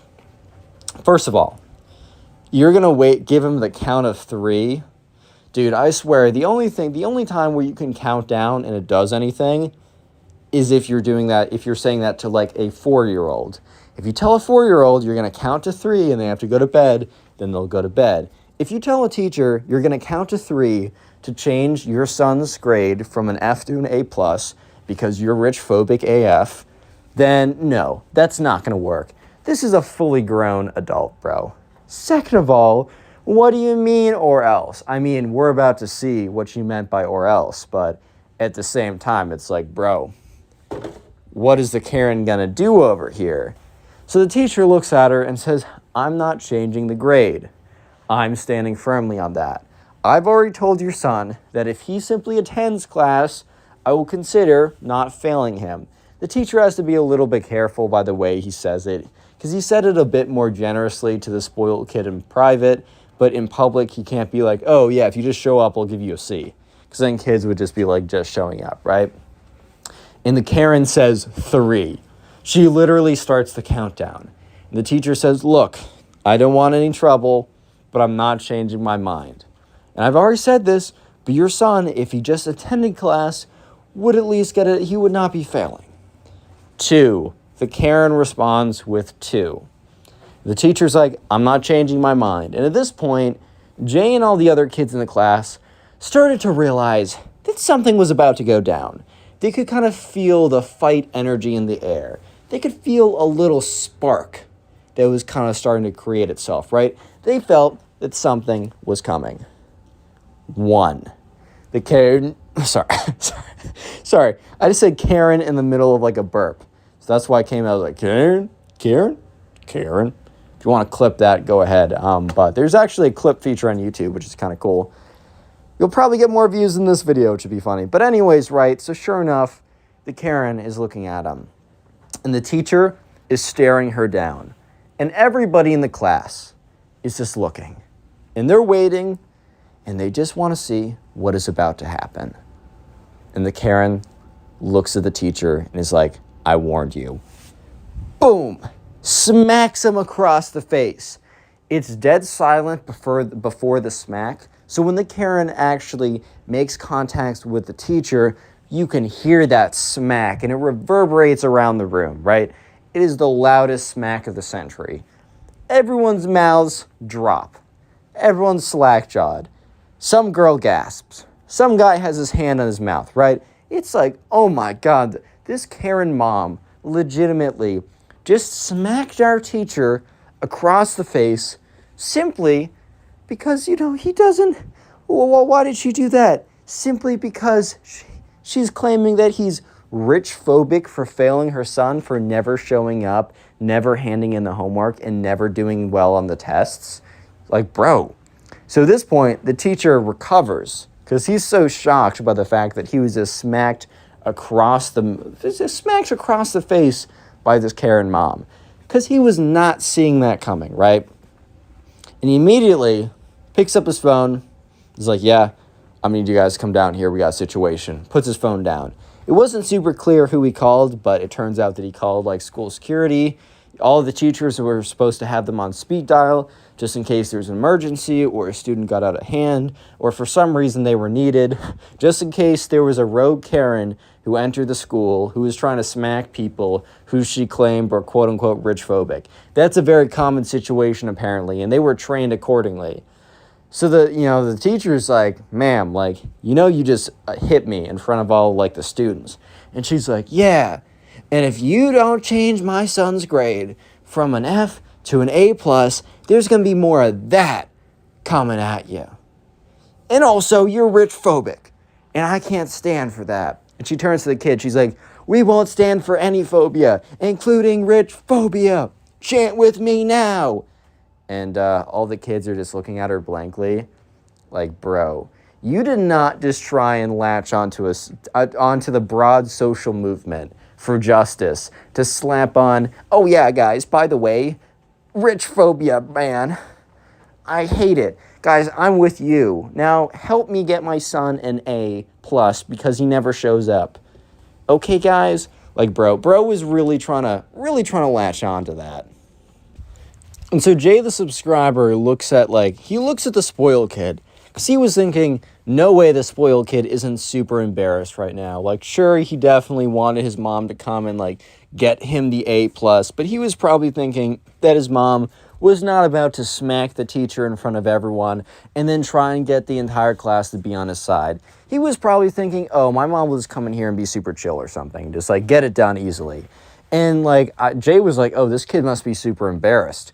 But no, this kid almost seemed super happy that his mom was making a big deal out of it. He almost seemed excited that she smacked the teacher across the face for no good reason. So sure enough, the teacher is like, no, I'm not going to give you another A. I'm not going to give your son an A. I don't care if you're going to hit me more times. I will not bend my morals to comply to your tyranny. He's being a little dramatic, but I also understand he's in a very unusual, to say the least, situation that we don't all find ourselves in. Or at least I hope, that we don't find ourselves in, right? So sure enough, the Karen is like, okay, well, you asked for it. I'm going to count down to 3 again, and you already know what's up. So this time, the teacher was more in a fighting stance. He wasn't about to drop kick the Karen, which would be pretty hilarious, and I would be down to see it. But he was probably going to try and dodge or avoid or gently block or whatever, and the Karen's like, 3! And that's when the door slams open. And these 2 big security guards grabbed the Karen by both of her arms, and she's screaming, "Assault! These men are assaulting me! Somebody help! Help me!" The security guards are like, "We're neutralizing a threat, and the threat is you." And they literally drag her out by the arms, bro. And she is screaming and thrashing. She's like, "I'm being assaulted, and that rich phobic teacher isn't doing anything about it. Cancel him! Destroy him!" She gets dragged out, the door clicks behind her. And the spoiled kid left with his mom being dragged out. The spoiled kid was not about to sit down in class after that just happened. And yeah, the spoiled kid never changed his attitude, so he ended up failing the class, which it was like the first time a kid had failed a class at this school, at this high school, in the longest time. Not saying every kid was an academic weapon or anything, but at the end of the day, the kids at least showed up, and the teachers were generous enough to be like, "Okay, you're showing up, you'll at least get a C. Like, I know you're failing the test, but you're doing your best, man." So yeah, moral of the story is, guys, if the morals aren't clear, Click I on the don't know video what on to say. screen right now. I know you'll enjoy it. Just click it. Do it. In today's insane story time, this Karen ruins her own son's wedding. Yes, this Karen couldn't let anything not go her way, so she literally ruins her own son's wedding on his very special day. This is an insane story, so strap in, subscribe if you're new to the channel, and let's just jump right into it. Anyway, so we're going to call the subscriber who submitted this story Aiden. So anyways, Aiden was in his late 20s, and he met this girl who we're going to call Caroline, right? And they got along really well. However, Aiden had a very complicated, to say the least, relationship with his mother, as, you know, I don't know, just like growing up, it was always like a little tense or whatever. And his mom was admittedly a Karen, right? Definitely base definition of a Karen. So anyways, this was another example of her being a big Karen because she was like, just disapproving of Caroline for really no good reason. Like, it wasn't like Caroline was, you know, not doing anything and super unmotivated or really mean or had some kind of legitimate reason why the mom would be a little bit, I don't know, defensive. I think as a parent, you should kind of chill out when it comes to telling your kids who they should marry. But I can at least understand if, like, your child is going to marry someone that you see a bajillion red flags and you know that they're just young, dumb, and in love, and, like, you don't want them to make life-changing decisions, especially when you get married. Officially, it's like 50% of your income. It's a big deal to get married. However, there was literally nothing wrong with Caroline. She was, like, the most normal girl ever, dude. But for some reason, you know, the subscriber's Karen's mom, just would never let go of the fact that she's like, "Oh, you can't marry that girl. You can't marry that girl. You can't marry that girl," again and again and again and again. It was getting kind of annoying. So yeah, anyways, eventually, Aiden does propose to this girl. It's a whole thing or whatever. So Aiden's mom and dad are separate. They separated. Aiden's dad is like, "Hey, yo, bro, I can't take this Karen anymore, dude. I'm out of here." So he was really happy. Caroline's parents were really happy. Aiden's cousins, his aunt, uncle, everyone else in both of their families was super excited because they knew how good they were for each other, except one individual. And I bet you guys can get I bet you guys can guess which individual was not so happy of Aiden and Caroline getting married. If you guessed the Karen, then you are, yes, correct. Yeah, so anyways, right, Aiden eventually, he doesn't tell his mom right away because he's like, "Oh, God, I already know how she's going to react to this. I already know how she's going to act. I know she's going to be like, 'I don't give you permission, and as your mom, I'm not going to let you do this. You're going to ruin your life,' whatever, right, a lot of stuff." And here's the thing. Aiden's a grown freaking man, and it wasn't like his mom was like funding his entire life too. He was 100% independent, but he just kind of believed that, you know, family's like one of the only, like, if everything in the world gets reduced like down to nothing, like you lose all your friends, a lot of times like family may or may not be the only thing you have left. So Aiden really put in the effort to stay in touch with everybody in his family, his mom, his dad, everyone, even if some family members, aka the mom, was a little bit of a Karen all the time. So eventually he calls up his mom. He's like, "Hey, Mom, I want to let you know that I proposed to Caroline." And she's like, you need to undo that right now. You're not allowed to get married to that woman. I forbid it." And like, bro, I don't know. I don't know what you're trying to do here. Like, your son is completely independent. You really think he's just not gonna marry this girl that he's basically madly in love with, and just it would be a great marriage, right? Just because you forbid it? What are you gonna do? Cut the funding, which he has none of? Like, what are you gonna do? Like, show up to his house with a crowbar? Like, bro, what are you trying to do right now? So, yeah, I don't really know what the Karen is thinking, but at this point, not Jeff, Aiden kind of saw that coming, so he's like, yeah, okay, I'll talk to you later, Mom, bye, and hangs up the phone. Because he just kind of needed to tell, right? He just needed to tell her and stuff like that or whatever. Yeah, so anyways, almost right away, everyone else in the family started to plan the wedding because I don't know if you guys know, but weddings are a really big deal, and at least it takes a lot of planning. Like, even if you want to have a really low-key wedding and just invite a few people, there's still so much money in planning and headache that goes into it. So thankfully, everyone else in the family was trying to help out. That is, of course, the Karen mother was not. Apparently, or at least Aiden's dad told Aiden, that his Karen mom was trying to, at every single point, throw like some kind of problem in, like try and make things more difficult, try and literally sabotage the wedding from ever happening. However, the wedding does happen. So when it's time to give out invitations, Aiden calls up his mom individually. He's like, look, I know you aren't approving of this wedding. I know you're not approving of the marriage, but at the end of the day, you're my mom. So I am extending an invitation for you to come. And she's like, oh, what day is it? She knew what day it was, but she still said that anyways. He's like, August 28th. And she's like, I don't know if I can make that. I am very busy. And Aiden, in the back of his head, is like, oh, please don't show up, bro. Like, I'm not trying to have you here anyways. Like, it was literally a courtesy, dude. Like, I'm extending that as a courtesy. I really don't want you here, man. Like, do what you want to do. Don't show up if you don't want to show up. That's 100% cool with me. But she was really just bluffing, trying to just show him that, like, oh, she doesn't approve of it, all that kind of stuff, right? So, yeah, sure enough, she does show up. So let's skip ahead to the wedding. Many months later, it is eventually time for the wedding. Things are going really well, and if you don't know, in some weddings, there is something called a rehearsal dinner, and that is the dinner you have before the actual wedding. So you get all the guests together, whatever, lots of fun. And the rehearsal dinner was happening at this place that was near where the wedding was happening. So anyways, Aiden, Caroline, everyone else in the family, they show up. It's really great mood. It's just like the vibes are immaculate, bro. I mean, two people are getting married. They're in love, man. Life is good. Well, the vibes were good, I should say. I gotta clarify that the vibes did not stay good forever.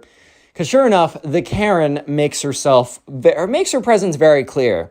So she walks in and she kind of has this aura, this kind of energy of like disapproval, anger, I'm upset, all that kind of stuff, right? And it completely clashed with everyone else's jolly, nice, like, love is in the air, this is so exciting type energy.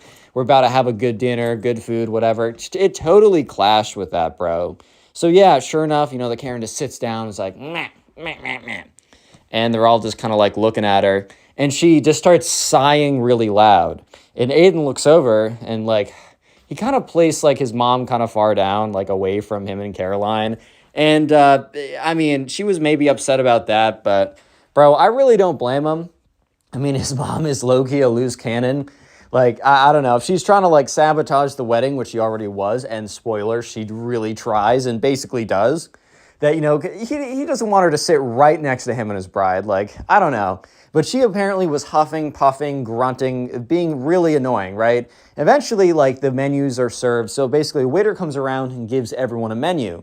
And the Karen looks over the menu and she starts making a big fuss, like, nothing on here appeals to me. This all looks terrible. I don't want any of this. Just saying like super Karen stuff. And bro, it was like a really good menu with a lot of options. Normally at weddings, like, dude, I'm gonna be honest, you get one option, you get like one or two options, like a meat option or a vegetarian option, or you eat nothing and have a glass of water. Those are literally your options, dude. But this one was like 4 to 5 different meals on there. It really covered the range. There's a vegetarian option, chicken, steak, pasta. And it wasn't like super exotic where maybe it would make sense that the Karen was like not used to that kind of stuff. It was very just basic food, bro. It was very just standard, but it was really good. It was just like standard food that was very simple, something that everyone would like. However, it's just done really well. Yeah. So anyways, Aiden kind of notices this and is just like, oh God. he kind of turns to Caroline like, yep, we're going to have to deal with a lot of this. Like, just be prepared. Like, this is really annoying, but whatever. And so sure enough, the Karen is having a whole fuss when the waiter comes over. She demands like a really complex order, a really complicated, difficult order or something like that. And, the waiter's like, okay, we can try and do that, but, our kitchen isn't really prepared because the kitchen was prepared to serve these types of meals for the wedding. However, they still went out of their way to make sure that everyone was satisfied, that everyone was happy. So sure enough, Karen got what she wanted, bro. Like, the Karen got what she wanted. Whether that was best for everyone or not, it doesn't really matter in the Karen's world, bro. As long as she's winning, then that's all that matters. So yeah, the rest of the dinner was okay. I mean, actually, I should say, the dinner was great. It was just the fact that the Karen mom was there that was completely like, I don't know, like not ruining everything, but really just putting a damper. Thankfully, though, Aiden and Caroline, they were sitting on like the opposite side of a really, really, really, really long table. So they didn't have to deal with most of the Karen's shenanigans, nonsense, etc., right? They didn't have to deal with most of that, which is really nice. And yeah, shenanigans. I'm not going to make that the secret word, don't worry. I don't even think I can spell that. But anyways, right, so the Karen is sitting at the end of the table. Table is the secret word of the day, so if you made it this far into the video, comment table down below. And also, while you're in the comment section, there's a pinned comment, and the first link is to Spotify. We have a Spotify account, or I have a Spotify account, where you can listen to these stories as podcasts. Make sure to go ahead and follow it. And if you're listening right now on Spotify, rate the podcast 5 stars. I would really appreciate it. And also, in the pinned comment is a link to another channel I have. Please subscribe. I think you will enjoy it too. Yeah, but anyways, the rest of the night was pretty good. Things really go down and things get really bad on the actual day of the wedding. That's where the Karen actually somewhat successfully ruins the wedding, at least for a little bit. So yeah, the night before, once again, basically, Aiden's dad is the GOAT. He's letting him know everything that's going wrong. And Aiden's dad lets Aiden know, hey, by the way, son, your mom is not having a good time. And Aiden responds, well, I mean, how much can I do about that? He basically was like, look, this is a great wedding. This is a beautiful wedding. There is nothing that I can do because I know the only reason why she is angry and mad, and not just because she's a Karen, but because she doesn't like my wife. And I'm not going to change that. There's nothing that's going to change that's going to make her happy. And Aiden's dad's like, dude, I get it. I totally agree. I just want to let you know that she's been talking to all the guests, and this, like, I just want to let you, I don't know. She's like talking about how she's going to have to put an end to this, and that she's going to make sure her son doesn't make a choice that he will regret and pay for. And he's like, I don't know what that means, but your mom is very dramatic, and she loves you very much, I guess. And they both kind of laughed after that. And he's like, look, son, but on the serious, bro, or the serious, son, I don't know what she's going to do. So maybe just be prepared that when the priest says, does anyone have any reasons why they should not be wed? Speak now or forever hold your peace, that we might get a little chatter from her. And let me just say, if that was it, then this wouldn't even really be that good of a story. I mean, it would have been a pretty good story. But let me just say that she does something much worse than that. She doesn't just, that would make a little bit of sense, but what she does is actually insane. So Aiden's like, okay, whatever, I'm prepared for this. I'm aware that this is something that might happen. I'll just deal with it if it happens, right? So sure enough, Aiden is just, I don't know, he's ready. He's ready for it. He's ready for anything. He's getting prepared. And yeah, anyways, let's go to the day of the wedding itself. So the day of the wedding itself, it's like they wake up pretty early, because I don't know if you guys can relate to this, but I don't know, when I'm really nervous / excited, because being nervous and excited is very similar emotion actually. But when I'm really nervous or excited for something, I just can't sleep the night before. Or not even I can't sleep, but I just get up really early. Whenever I have a massive exam and I'm worried about it, it doesn't matter if I get 6 hours, 10 hours, or 1 hour of sleep, I will wake up super early. I can't really sleep late that much, which is good on major exam days. But so anyways, Aiden and his wife are up right away. Yeah, but anyways, right, so the day of, they get there, they're ready. And so this was a pretty big event, meaning that they had a lot of people coming. And so just for future reference for later on in the story, I want to let you know that they hired a security guard. Just for precaution's sake, they found one that wasn't crazy expensive. A lot of family members were really cool, and they were contributing to the budget.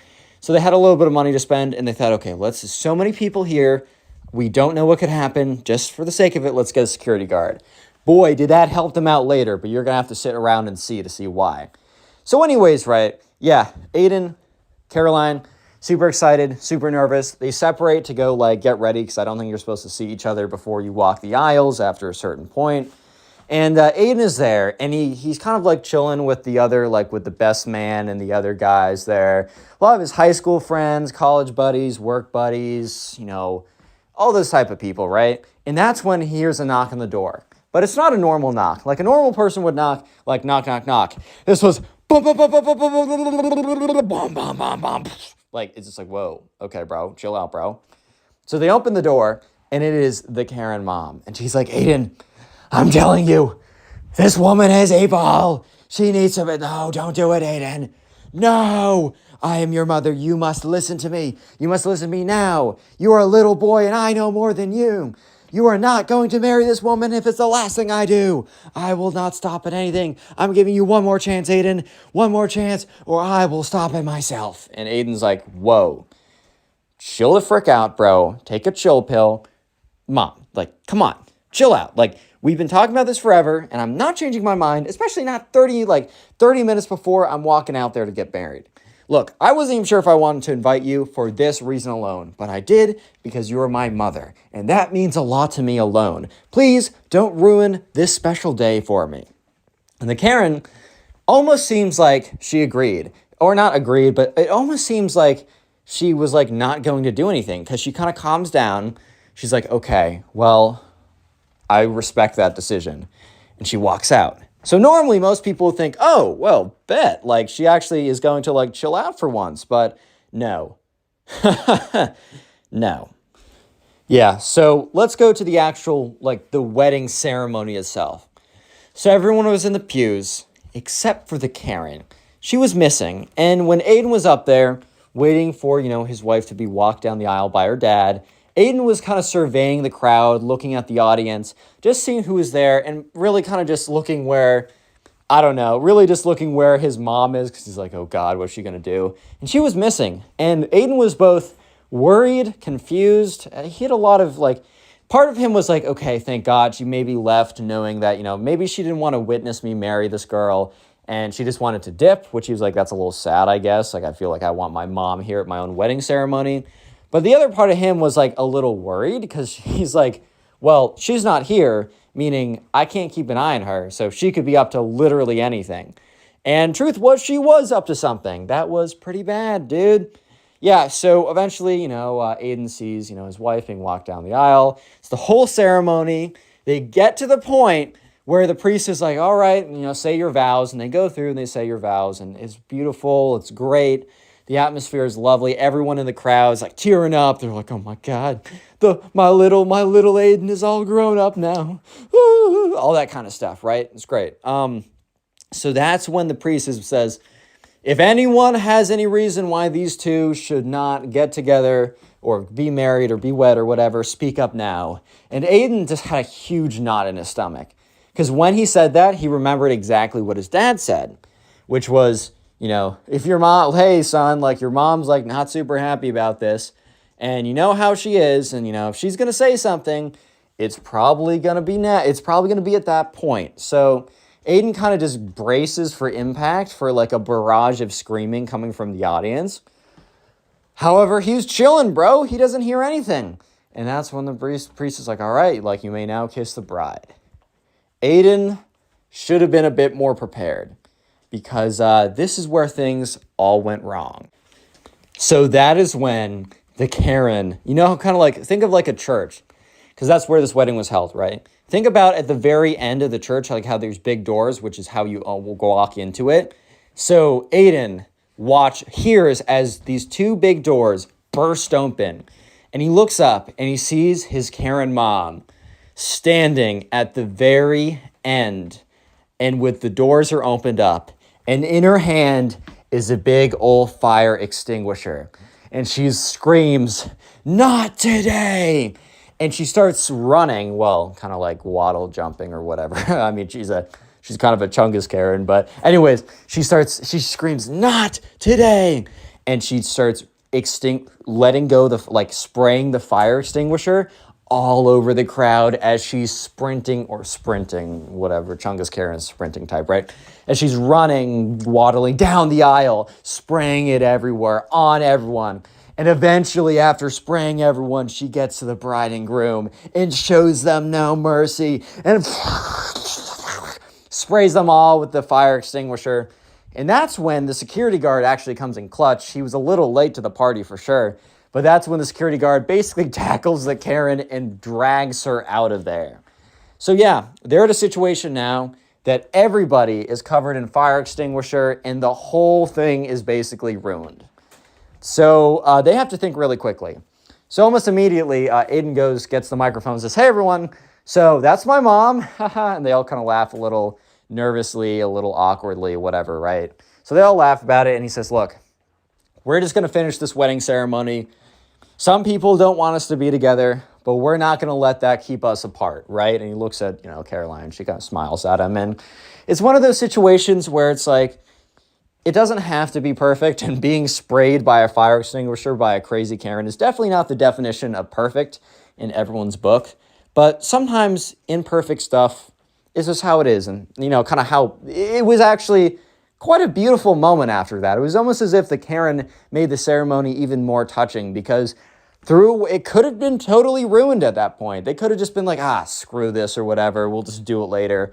But no, they finished up the wedding ceremony and they walked down the aisle covered in just fire extinguisher and everyone burst out in applause and whatever. And they're walking out of the church covered in fire extinguisher, and there's some passerby people that were looking like, "Hey, bro, what? It's a little sus over there," because everyone's covered in white foam. It's like, "Oh, bro, what?"